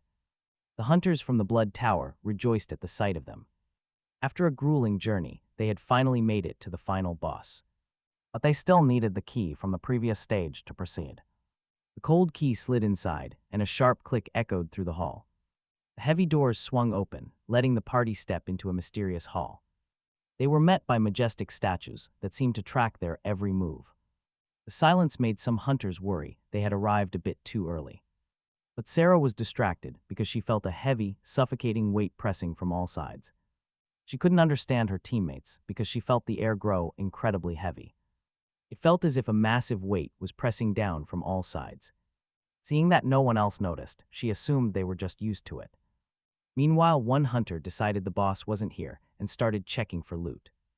He boasted that since the boss was missing, they should just grab the treasure and leave. But before he could finish his sentence, a massive stone paw crushed him flat. The colossal beast only felt a tiny smear of blood beneath its giant foot. This monster looked exactly like the majestic statues lining the temple hall. Only now did the hunters realize the boss had been standing there the entire time. And yes, those giant statues were actually starting to move now. The towering stone gods slowly stepped down from their pedestals, heading straight for them. They targeted the intruders. Sarah completely froze in place from absolute terror. As she stared at the horror, Takumi noticed her paralyzing shock. She couldn't look away from her crushed ally, who was somehow still breathing. Takumi couldn't understand her reaction, since she had seen plenty of death before. Losing his patience, Takumi barked at the girl to pull herself together immediately. He reminded her there was still a chance to save their dying teammate. That snapped her out of it. Sarah wiped away her tears and fear. She rushed forward to the heavily injured man, determined to save him. She prepared her magic to rebuild his shattered body and grabbed a mana battery. She needed to top off her energy first, but then she gasped. Her magic reserves were almost completely drained. It made absolutely no sense. Somehow her mana had been slowly bleeding out of her this entire time. Even her backup power source was dead, despite the heavy anti-drain seal on it. She looked around in confusion and noticed the flowing energy. All the leaked magic was drifting steadily in a single direction. Meanwhile, heavy stone fists continued to batter the struggling frontline hunters. Takumi desperately tried to rally his panicked squad to fight back. He yelled that their opponents were just ordinary, mindless stone golems. Charging ahead first, he unleashed his blade and easily shattered the first statue. He urged his allies to drop mines against the remaining giant monsters. But nothing worked. Neither their skills nor their equipment would activate. Major catch, neither mines nor skills worked inside the strange territory. At that, in an instant, one of the golems lunges at another hunter who can barely even react. It happens right before Takumi's eyes, leaving him completely frozen in shock. He struggles to keep moving. The legendary Tower Master is totally panicking now. Think their perfect plan is failing? Well, it is actually getting much worse. A giant stone hand squeezes shut. It makes a brutal, sickening crunch. Nothing is left of the hunter but a broken, lifeless mess of bones. Takumi stands frozen, forced to watch the golems tear his entire squad apart. Complete, absolute terror. His last hope of saving his crew vanishes. Stone gods indeed, they crush everything in sight. Deep down, Takumi knows he cannot possibly defeat these titans all on his own. The crew is dead, now the monsters close in on him. He is completely cornered now. There is absolutely no way out of this. He triggers his sword-level release. He has to try something. Denied, the system warns his mana is far too low. Even being over level 300, he is completely out of juice. Out of nowhere, a massive stone fist cuts through the air. Heavy impact, the powerful hunter crashes back with a violent smash. He cannot block it. Meanwhile, Sarah follows a path of flowing energy. She soon reaches the heart of the chamber, where all the mana converges. A giant obelisk stands right in the center, drawing in all surrounding power. She walks closer to investigate, completely drawn to this bizarre monument. Reaching out, she touches a glowing white cube resting on a small pedestal. This is the actual core of the giant golem, hidden away from the world. You just know a pulsing artifact like that never means anything good. The stone heart starts to pulse wildly, signaling immediate danger. Sarah instantly senses the threat and realizes she needs to move. She spins around, trying to run as far from the pedestal as possible. Suddenly, the crystal fires a blinding beam of pure magic straight at her. Too slow, she is simply not fast enough to escape the devastating blast. The massive blast of concentrated mana strikes her body with full force. Knocked down, the sheer impact sends her tumbling down the stone steps. She rolls all the way, crying out as the hard fall worsens her injuries. Nearby, the massive stone golems spot her and start moving closer. They target the lone survivor, closing the gap in mere seconds. No hesitation, the monsters raise their massive stone blades to end her. She lies completely helpless on the cold floor, unable to dodge the coming strike. Just before the blow lands, the dark shadows on the floor start to warp. Ghostly dark tendrils erupt from the ground in every direction. It is Takumi's shadow skill. He managed to reach her just in time. He blocks the crushing stone blade with his own long sword.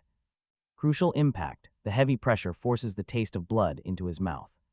Still, the Blood Tower leader refuses to buckle under the strain. He grabs a high-grade potion and pours it right over her wounds. The magic liquid immediately goes to work, stabilizing her fragile condition. Scooping Sarah into his arms, he dashes away to find a safe escape. Right then, the system announces that the giant golem's heart has finally awakened. The boss battle is starting. Takumi just cannot understand why any of this is happening. There is no time to think, though, because the dungeon exit is already closing fast. He instantly tries to activate his shadow movement skill to make a quick escape. He knows this is a losing fight, but then the system warns that Takumi has no mana. He lacks the energy to use the skill. Takumi realizes time has run out. Pushing aside all pointless thoughts, he bolts forward at absolute maximum speed. The closing door gap gets smaller by the second, crushing all hope of escape. Takumi knows all too well that at this rate, they are both trapped. There is no way out for him or his partner, so the bandit grabs Sarah. He hoists her off his shoulder and grips her clothes with absolute desperation. With a wild heave, he flings the girl forward so she can escape this closing trap. It actually works, and Sarah flies right through the narrowing gap just in time. But her severe injuries leave her unable to land safely, crashing hard onto the floor. She slides across the ground. In tears, the girl looks back at her boss and savior. Sarah asks why he did it, but Takumi just smiles through the closing door. He tells her that if she survives, she can fix everything with her abilities. The doors slam shut, separating the partners on opposite sides. Crying hysterically, Sarah calls him a complete fool since she is not a hunter. She has no way to absorb mana on her own and is completely helpless. Sarah despairs, imagining what will happen to her parents if she dies right here. Suddenly, a comforting wave of warm mana begins to flow directly into her body. Opening her teary eyes, she sees Haruto looking down but cannot place his face. Looking closer, Sarah recognizes him as the hunter from the dungeon runs. He was the one who quietly shared his mana with everyone in the party. Slowly but surely, she feels her strength and energy starting to return. Haruto focuses entirely on the transfer, pouring his energy into saving her life. Once she recovers, Haruto asks if she can heal herself with enough mana. Sarah is deeply shocked. She never expected anyone to know her secret skill. Meanwhile, Masato is furious that they still cannot get this door open. Despite coming all this way, they are blocked. Ares explains the issue to him. As long as hunters are inside doing the trial, the entrance remains sealed. It requires a specific key to open, something our group does not possess.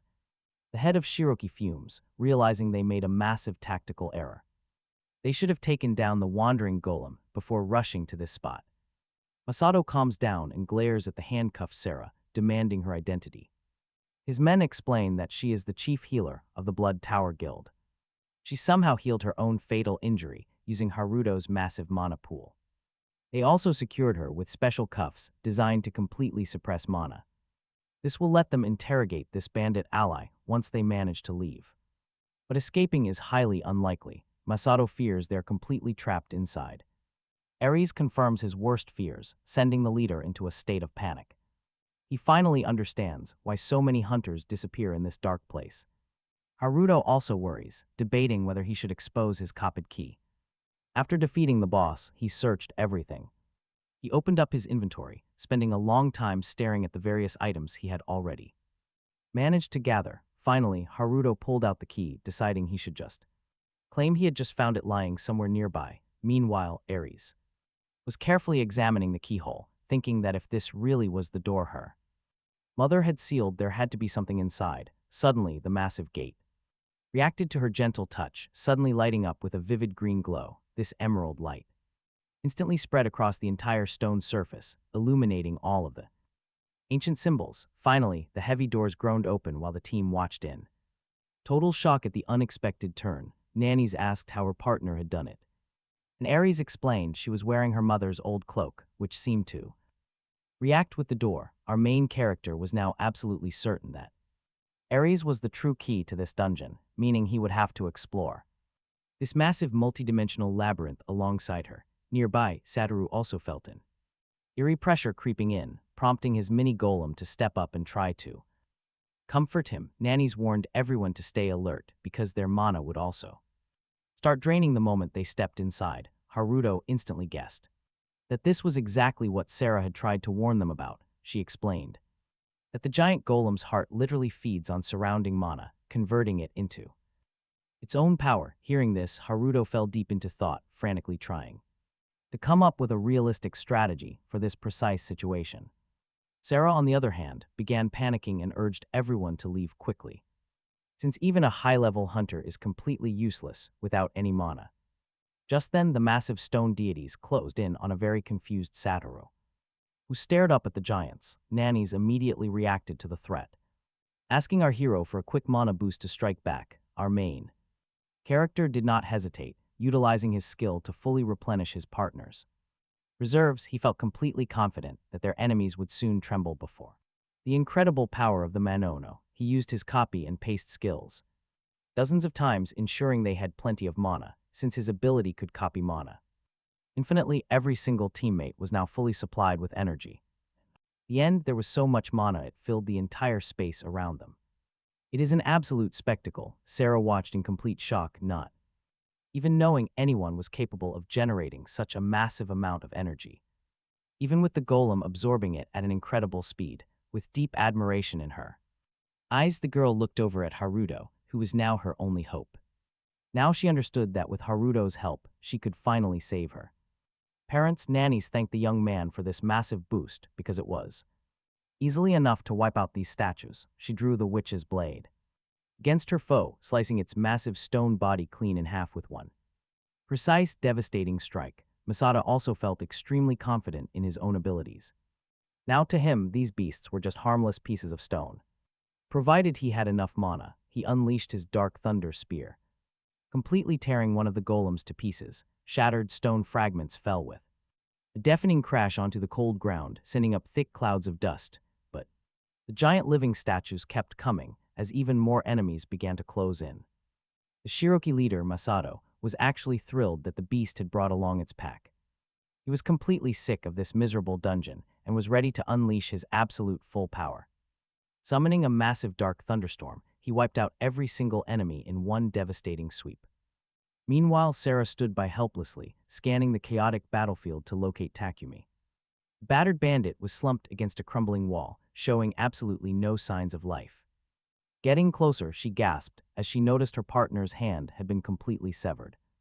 He lost it during the battle, but a faint breath proved he was surviving.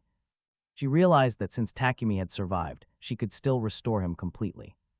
Haruto also stepped up to the wounded thief to inspect his condition. He stared down at him with pure disgust, remembering his recent betrayal. This was the same guy who had dared to swipe a legendary weapon right under his nose. Ignoring Takumi's critical state entirely, Haruto focused on what really mattered. He snatched up the blade that was resting right beside the unconscious bandit. Right away, he could tell the Corrosion Dragon Longsword's power was fully restored. Next, he glanced over at Sarah, positive that she held the cursed ability he wanted. He fully intended to copy her insanely useful skill, talk about a massive power move. But Haruto decided to hold off on that and experiment with something else first. Reaching down, he touched the unconscious Takumi and tried copying his shadow movement skill. However, because his own level was still lower than his target's, nothing happened. Suddenly, a system alert popped up, explaining that the target's extreme hostility changed things. This hostility unlocked two alternative ways for Haruto to secure the desired skill. He could either execute the helpless target to absorb it or steal it by force. But if he chose the forced absorption, Takumi would lose the ability forever. Honestly, Haruto had no idea he could actually kill enemies to harvest their skills. Still, he wasn't about to murder the guy when there was a much cleaner option available. He knew the dying bandit's health was well below 15%. That meant he could safely siphon the skill without committing outright murder. Right then, Masato stepped over and ordered Sarah to patch up her partner. He wanted him mobile but weak. Unshackling the girl, Masato made his demands clear. The boss warned them that he still had plenty of burning questions for the thief. If the bandit tried to run, things would end horribly for both of them. Sarah threw a worried glance at Haruto, who gave her a reassuring nod. Flooded with fresh mana from him, she immediately started healing Takumi. Haruto watched in total shock as the severed arm actually began to grow back. This healing power was insane, almost on par with his own broken abilities. She could literally reconstruct a human body. Slowly, Takumi opened his eyes, coughing up the dark blood pooled in his mouth. Sarah scoffed, demanding to know why the old fool was smiling like an idiot. Grinning, he quietly reminded her of his promise that they would both make it out. The girl didn't say a word, simply turning her back on him and walking away. Taking no chances, the group slapped heavy shackles onto the dangerous criminal. He wouldn't dare escape now. Still, Nuz secretly hoped he would try to flee, giving her a very legitimate reason to finish him off once and for all. But the battered thief didn't argue. He just wanted to get out of this nightmare. Desperate to escape this living hell, Takumi suddenly spun around with a smirk. The real chaos was about to kick off. The pedestal under the giant golem's heart flared. Crimson light bathed the room. For a brief second, our heroes just stood there in shock. They watched the blinding energy build up, but Takumi was already moving. He knew exactly how this deadly artifact operated, so he instantly bolted.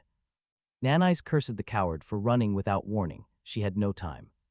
She hastily threw her weapon up to block the incoming wave. A massive torrent of mana erupted, completely vaporizing everything in its path. The blast sent Nanai's flying. Panicking, Satoru immediately dashed forward. He was terrified his sister wouldn't survive a direct hit like that. But the giant golem's heart wasn't finished, it just kept pulsing. Waves of raw, deadly magic kept blasting out of the core repeatedly. Our main character lunged forward, trying to pull his reckless companion back. But Satoru was blinded by worry and ran straight into danger. A massive beam of magic was heading right for his face. Sensing the lethal threat, the little assistant golem sprang to life. The loyal creature threw itself right in front of the attack. 30 minutes earlier, they were deep inside the skeleton dungeon. They were searching for a secret chamber when Shiroki went to work. The powerful summon absolutely shredded hordes of undead, leaving tons of crystals. These glowing stones were the little golem's absolute favorite snack. Masato let the creature feast since the cheap cores were worthless. Thrilled with this permission, the happy little guy immediately started gobbling up the stones. He reached level 2, instantly upgrading his core abilities. He unlocked incredible new shape-shifting and sensory skills. Satoru approached his newly upgraded partner, eager to praise the adorable creature. But the golem reacted oddly, wrapping hard stones around the boy's hand. Back to the terrifying present, everyone watched with bated breath.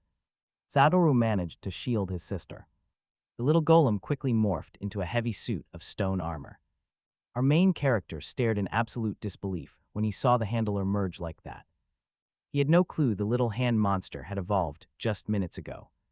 The head of Shiroki watched silently, realizing this looked identical to a legendary technique used by their masters. It looked exactly like Master Takeuchi's signature stone armor skill. Who knew a migrating golem core could adapt this fast? More glowing projectiles rained down, shattering the defense. He managed to dodge the lethal assault, but the devastating beam still heavily grazed his shoulder. Ares desperately screamed at Shiroki to get out of the way. She warned him that those beams are made of pure, hyperdense mana. Standard defensive magic won't stand a single chance against it.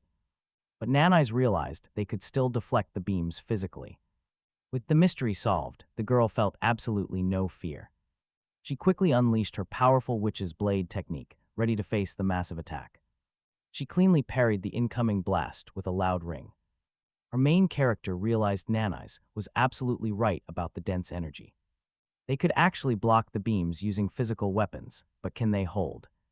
But even if they held their ground, they were totally stuck. They had to do something fast. The real problem was Haruto. He was constantly pumping out massive amounts of mana. Because of that, the giant golem's heart just kept firing deadly beams in every direction. They had to somehow get close and shatter the core, or everyone was dead. That's when Haruto finally remembered his newest trick, moving directly through the shadows. He'd already seen the Lord of the Blood Tower slip through a giant spider's web. Now he knew exactly how to trigger his own skill without drawing any unwanted eyes. He slipped quietly into the safety of the silk cocoon to hide his next move. But Moore was standing pretty close and instantly noticed that their leader had vanished. Meanwhile, Haruto was already navigating his way straight toward the golem's beating heart. He used the dark shadows to close the distance in a single heartbeat. Deftly slipping to the far side, he managed to dodge a massive, crushing counterattack. Standing right in front of the target, he prepared to use his signature vibration wave. He poured every ounce of his strength into this one strike to end this nightmare. But as his fist connected, the golem's core reacted violently to the sudden impact. The massive kinetic backlash blasted Haruto backward, sending him crashing onto the floor. His own energy had been compressed, setting off a devastating, close-range explosion. This made him absolutely furious. How dare this stupid rock use his own mana against him? It was payback time. Haruto decided to coat the entire artifact in spider threads. He spun the legendary spider's web, wrapping the dangerous core from every single angle. The result was a ridiculously thick silk cocoon that easily absorbed all the incoming blasts. Shocked, his party watched in absolute disbelief as the heavy fire suddenly stopped. They couldn't believe their eyes. The deadly heart was completely shut down. Sir looked at his friend with pure admiration. The guy was just on another level. But wait, it wasn't enough. Even this wild defense couldn't hold the core. Haruto quickly warned his team that this brutal battle was far from over. He threw out the magic spider threads again, trying to pull himself back to the core. Energy blasts were screaming past his face, but he didn't even blink. He had one goal right now: make direct contact with that core. Guided by his unbreakable silk threads, he slammed right back onto the giant heart. Securing the artifact with his web, Haruto unleashed a massive, point-blank vibration wave. With a sharp snap, the protective glass casing around the core finally cracked. The binding silk snapped away, and the dungeon's core began to violently break apart. Splitting right down the middle, the ancient heart broke with a deafening crunch. A blinding, white-hot flash erupted from the center, forcing him to cover his eyes. He was completely blinded for a few seconds as the sheer energy washed over them. Then the sweet sound of the system announced the giant golem's core was destroyed. They had officially cleared the dungeon, and the level-up alerts started flooding in.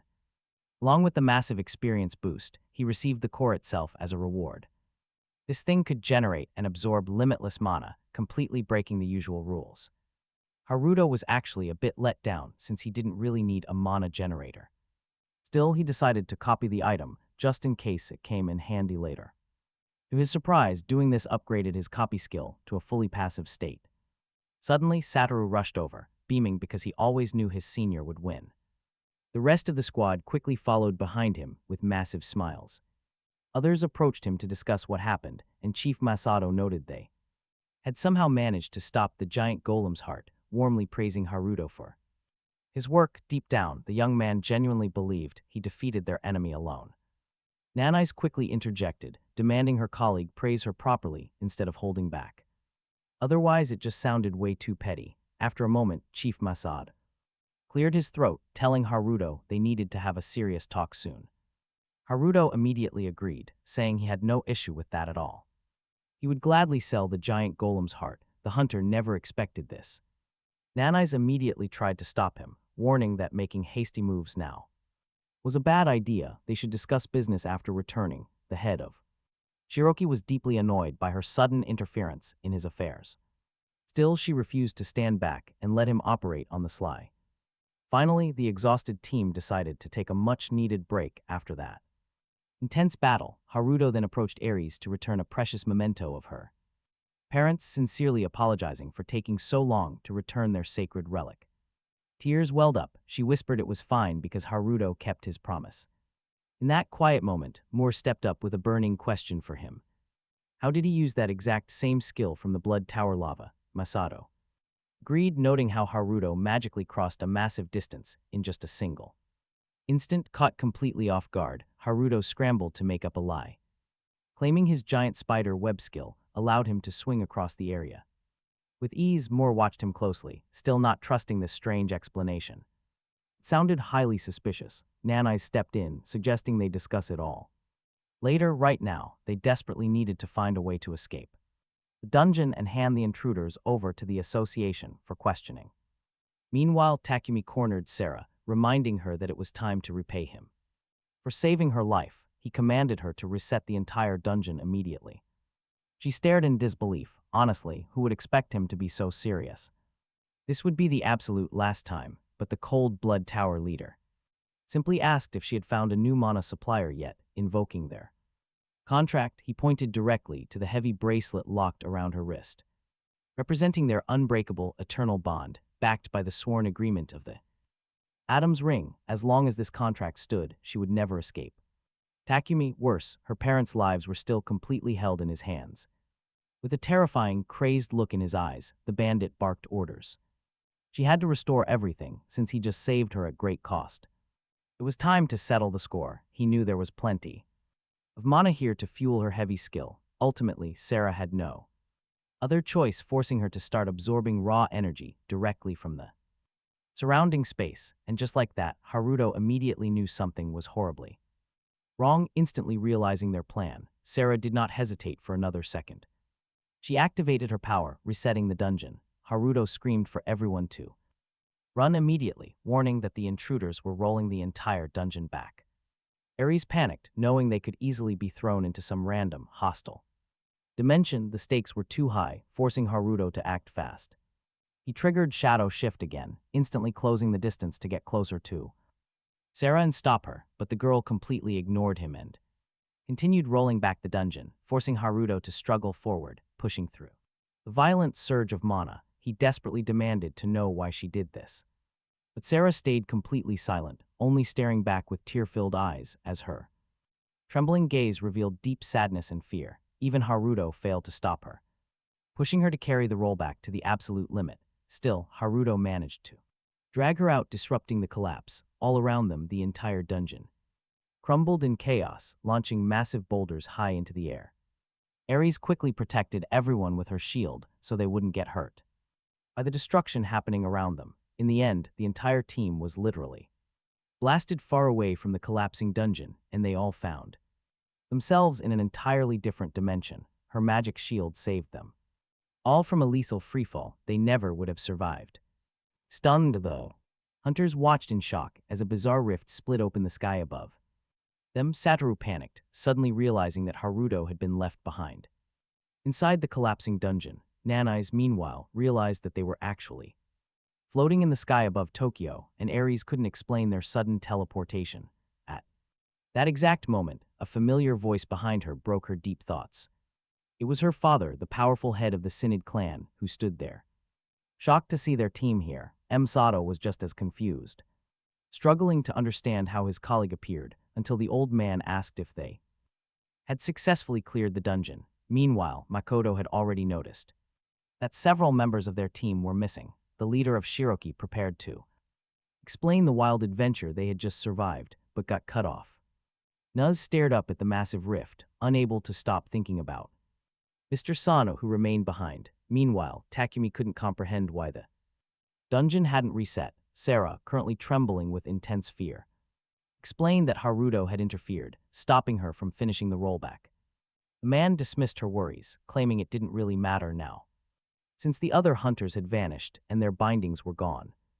Now their only remaining goal was to secure the heart of the giant golem, which happened to be in Haruto's possession. Haruto obviously had no intention of handing over the artifact to this bandit, but here's the twist: the system alerted him that the item could not be found in his inventory, leaving him frozen in sheer shock, completely lost. Seeing Haruto's sudden panic, Sarah realized she might have accidentally rolled back Haruto himself. He desperately prayed this was a sick joke, because his memories and physical state felt completely unchanged. Still, he decided to open his status window and froze when he saw his level had also rolled back to the absolute beginning. Haruto quickly checked on his cursed skill, hoping for the best. Unconfirmed item waiting for insertion, but before the young man had time to inspect what remained, Takumi's sword suddenly slashed clean through his body. The attacker instantly realized that the young man's level had reverted to its beginning This rollback actually made his task easier, so much easier for him. He calmed down, realizing the curse was still active on him. If his theory was correct, letting Takumi defeat him right now was his smartest move. He prepared to surrender, but out of nowhere, another blade blocked the strike. Talk about a clutch save, more blocks the lethal blade. Takumi immediately recognized the newcomer as a highly ranked hunter from the International Association. He never expected any other survivors down here. Haruto was stunned. Why was his partner standing right there? Moore screamed at him to run and leave this bandit behind. But Haruto refused to escape, having absolutely no intention of leaving his brave companion behind in this death trap. Leaving his comrade in this death trap was never an option. Takumi scoffed, amused that this guy thought he stood a chance. Calling Moore nothing but dirt under his fingernails, the villain easily deflected his sword. They clashed in a brutal struggle as steel rang out. Stay focused, Takumi warned, keeping his opponent completely defensive. With a brutal, relentless slash, the bandit shattered Moore's blade and inflicted severe wounds. Haruto watched in horror as his ally was sent flying. The vicious villain kept coming, fully determined to wipe out this entire annoying office. Moore realized he was too slow to dodge the incoming attack. So Haruto leaped forward to absorb the devastating strike, since he would be reborn anyway. Bleeding out and completely exhausted, the young man collapsed lifelessly. He crashed hard onto the cold floor, completely lifeless. Moore screamed in agony, unable to understand why his friend made such a sacrifice. But Haruto whispered his final words. Takumi was his prey alone. Annoyed by his arrogance, the bandit decided to end this talk. The bandit delivered the final fatal blow, leaving the helpless hunter on his knees in despair. The broken hunter could only watch in total horror as his young friend was destroyed. Silence fell over the cavern, heavy and completely suffocating. Takumi grinned, thrilled to see all the loot was still intact. Even though the dead kid's character stats had rolled back to level 1. He turned his gaze on Sarah, who was shivering in terror. He sneered, telling her she only had him to rely on. The killer warned her never to look at him with those terrified, hateful eyes again. He mocked how Haruto must have felt in his final moments as his progress vanished. And just like that, the tables turn, a sharp slash rips his arm open. Then Haruto's voice echoed through the dark, thanking him. The villain clutched his bleeding hand, dropping the giant golem's glowing heart in absolute shock. He collapsed onto the cold stone floor, completely blinded by the pure agony. The revived Haruto smirked, admitting he was worried the coward wouldn't deliver. Sarah and Moore stared in absolute shock, totally unable to speak. Their young friend stood right there before them, completely unharmed and looking perfectly fine. Takumi was losing his mind. How was this kid still breathing? He had literally just cut the boy down and ended his life with his own hands. Shaking with rage, the villain gripped his weapon to attack again. He simply couldn't comprehend what kind of monster he was facing. Not only did he easily survive that deadly strike, he completely restored his body back to normal within seconds. Haruto deployed his massive spider web, but Takumi felt zero fear. He had easily escaped this exact trap before. Suddenly, the gangster realized his shadow shift skill was completely locked. It was gone. Powerless, he ordered Sarah to roll back the dungeon, but she screamed back that she would never do it again. Takumi, his face twisting in pure rage, began hurling vile insults at the girl, before reminding her of the absolute contract bound to her golden Adam's ring. He forced her to activate the rollback, and immediately the golden bracelet on her wrist glowed brightly, shocking her with unbearable pain. Witnessing her torture, Haruto finally understood why she always obeyed that. And honestly, who wouldn't obey? That golden jewelry was a literal torture device. Without wasting a single breath, Haruto dashed directly toward her. Sarah stared at the young hero in utter terror as he materialized. Then Haruto fearlessly grabbed her wrist to shatter the cursed golden binding. Using the Kyashi vibration wave, he instantly broke her free from the agony. Warm tears streamed down Sarah's cheeks as she realized she was truly free.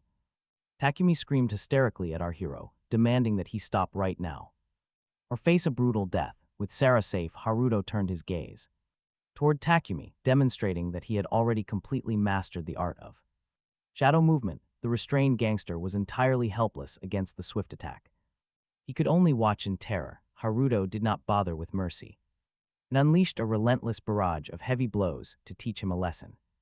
Battered and broken, the villain lost his footing from the severe injuries. Collapsing onto the cold ground, Moore stood quietly behind Haruto. Completely stunned, struggling to comprehend how this was possible, our hero found Takumi pathetic for causing a massive underground breakthrough over nothing. Sarah stood frozen, watching closely to see what Haruto would do next. The surrounding hunters also realized exactly what he was planning to do. At this critical moment, Haruto unleashed his Kiashi vibration wave and shattered the core of the giant golem that had caused so much suffering. For his victory, he received a rare, beautifully shimmering crystal stone. It looked just like a tiny diamond. The system then announced that he had successfully cleared the hidden zone. Suddenly, the massive doors swung open for the trapped hunters, allowing them to finally proceed forward. They immediately realized the entire dungeon had actually been cleared. Rushing inside to investigate, they looked around but found absolutely no one. Venturing deeper into the chambers, they eventually came across our hero. He was the one who had unlocked the secrets of this zone. His allies were completely baffled as to why he was standing alone. Wondering where the guild leader and Miss Nanais had gone, Haruto explained that they got separated during the battle, but everyone was safe. They did not need to worry, but looking around at the ruined battlefield, the hunters were left speechless, realizing he had beaten it alone. Haruto simply shrugged, replying that they could look at it that way. He urged his allies to retreat quickly, and they successfully escaped the dungeon. A day later, the scene shifts to peaceful Tokyo, where Haruto gathers with fellow hunters to discuss the recent incident. Already, some of the leaders are deep in discussion, looking quite concerned about what lay ahead. Shinato Makoto points out that the hidden golem dungeon in the snowy mountains, turning out to be multidimensional, only makes things significantly worse. Apparently clearing a dungeon-like that directly affects other parallel dimensions. So Garas immediately guesses that this caused the recent dimensional breach. Toko stresses that the real issue is that Ms. Nishihara's seal has been completely undone, and these multidimensional dungeons are clear warnings of the great disaster from 15 years ago. Hearing this, the other hunters feel the leader is jumping to conclusions too quickly since they have only dealt with one collapsed multidimensional dungeon, but the old man warns them that in those days, everyone made similar naive mistakes, completely ignoring the true danger. Hearing all this bickering, Nanais loses her temper and slams her hand onto the table. She quickly excuses herself, declaring that they must immediately interrogate the members of the Blood Tower Guild. If they delay, they will never solve this critical issue. This bold outburst deeply irritates Garas, who points out that while their entire squad was away, his guild was left to clean up the massive breach that they had actually caused in the first place. Masato calmly apologizes to his furious colleague, explaining that nobody could have anticipated this sudden outcome. He urges everyone to relax, while the leader of the Midas Guild emphasizes that his words are not meant as a boast. He then approaches Haruto, asking the young man point-blank who he really is, since he cleared the hidden dungeon completely solo, despite being an absolute nobody in the hunter community. Haruto stays silent and refuses to share anything, which only makes Garas even more furious, believing this rookie is openly mocking him. Haruto sighs clearly over this dramatic meeting and asks what they want. He calmly reminds them that he cleared the dangerous area with minimal casualties, while also uncovering a hidden multidimensional threat. This is clearly a reason for praise, not a hostile interrogation. This pushes Garas completely over the edge, causing him to unleash his oppressive aura. The leader of Shiroki senses the rapidly rising tension and worries it will end. In a bloody brawl, the other hunters quickly leap to their feet to prevent a violent clash from breaking out right there. Finally, another authority figure steps in, calling out the head of Takeuchi directly. This sharp warning immediately snaps Garas back to reality. It is Toko, warning him with absolute coldness that if he continues acting this way, he will not receive any rewards for clearing the recent dungeon breach. This severe financial threat instantly cools Garas down, completely pulling his focus away from Haruto. He grumpily sits back down, warning the young man that he was just incredibly lucky this time. Meanwhile, Haruto wonders if he can duplicate the impressive stone armor skill that Garas just displayed. Later, the scene shifts to the office of the Hunter Association's chairman. Wanting to speak with Haruto in a calmer setting, the young man explained that He was once part of the Taiken Guild, but had to go freelance for personal reasons. Tokuo pointed out how tough it is for a solo hunter to rank up. Still, he admired the way Haruto conquered such a deadly hidden dungeon. In fact, he expressed deep gratitude on behalf of their organization. Haruto thanked him, feeling pretty overwhelmed by the sudden praise. It felt unreal. He could barely believe the chairman actually recognized him.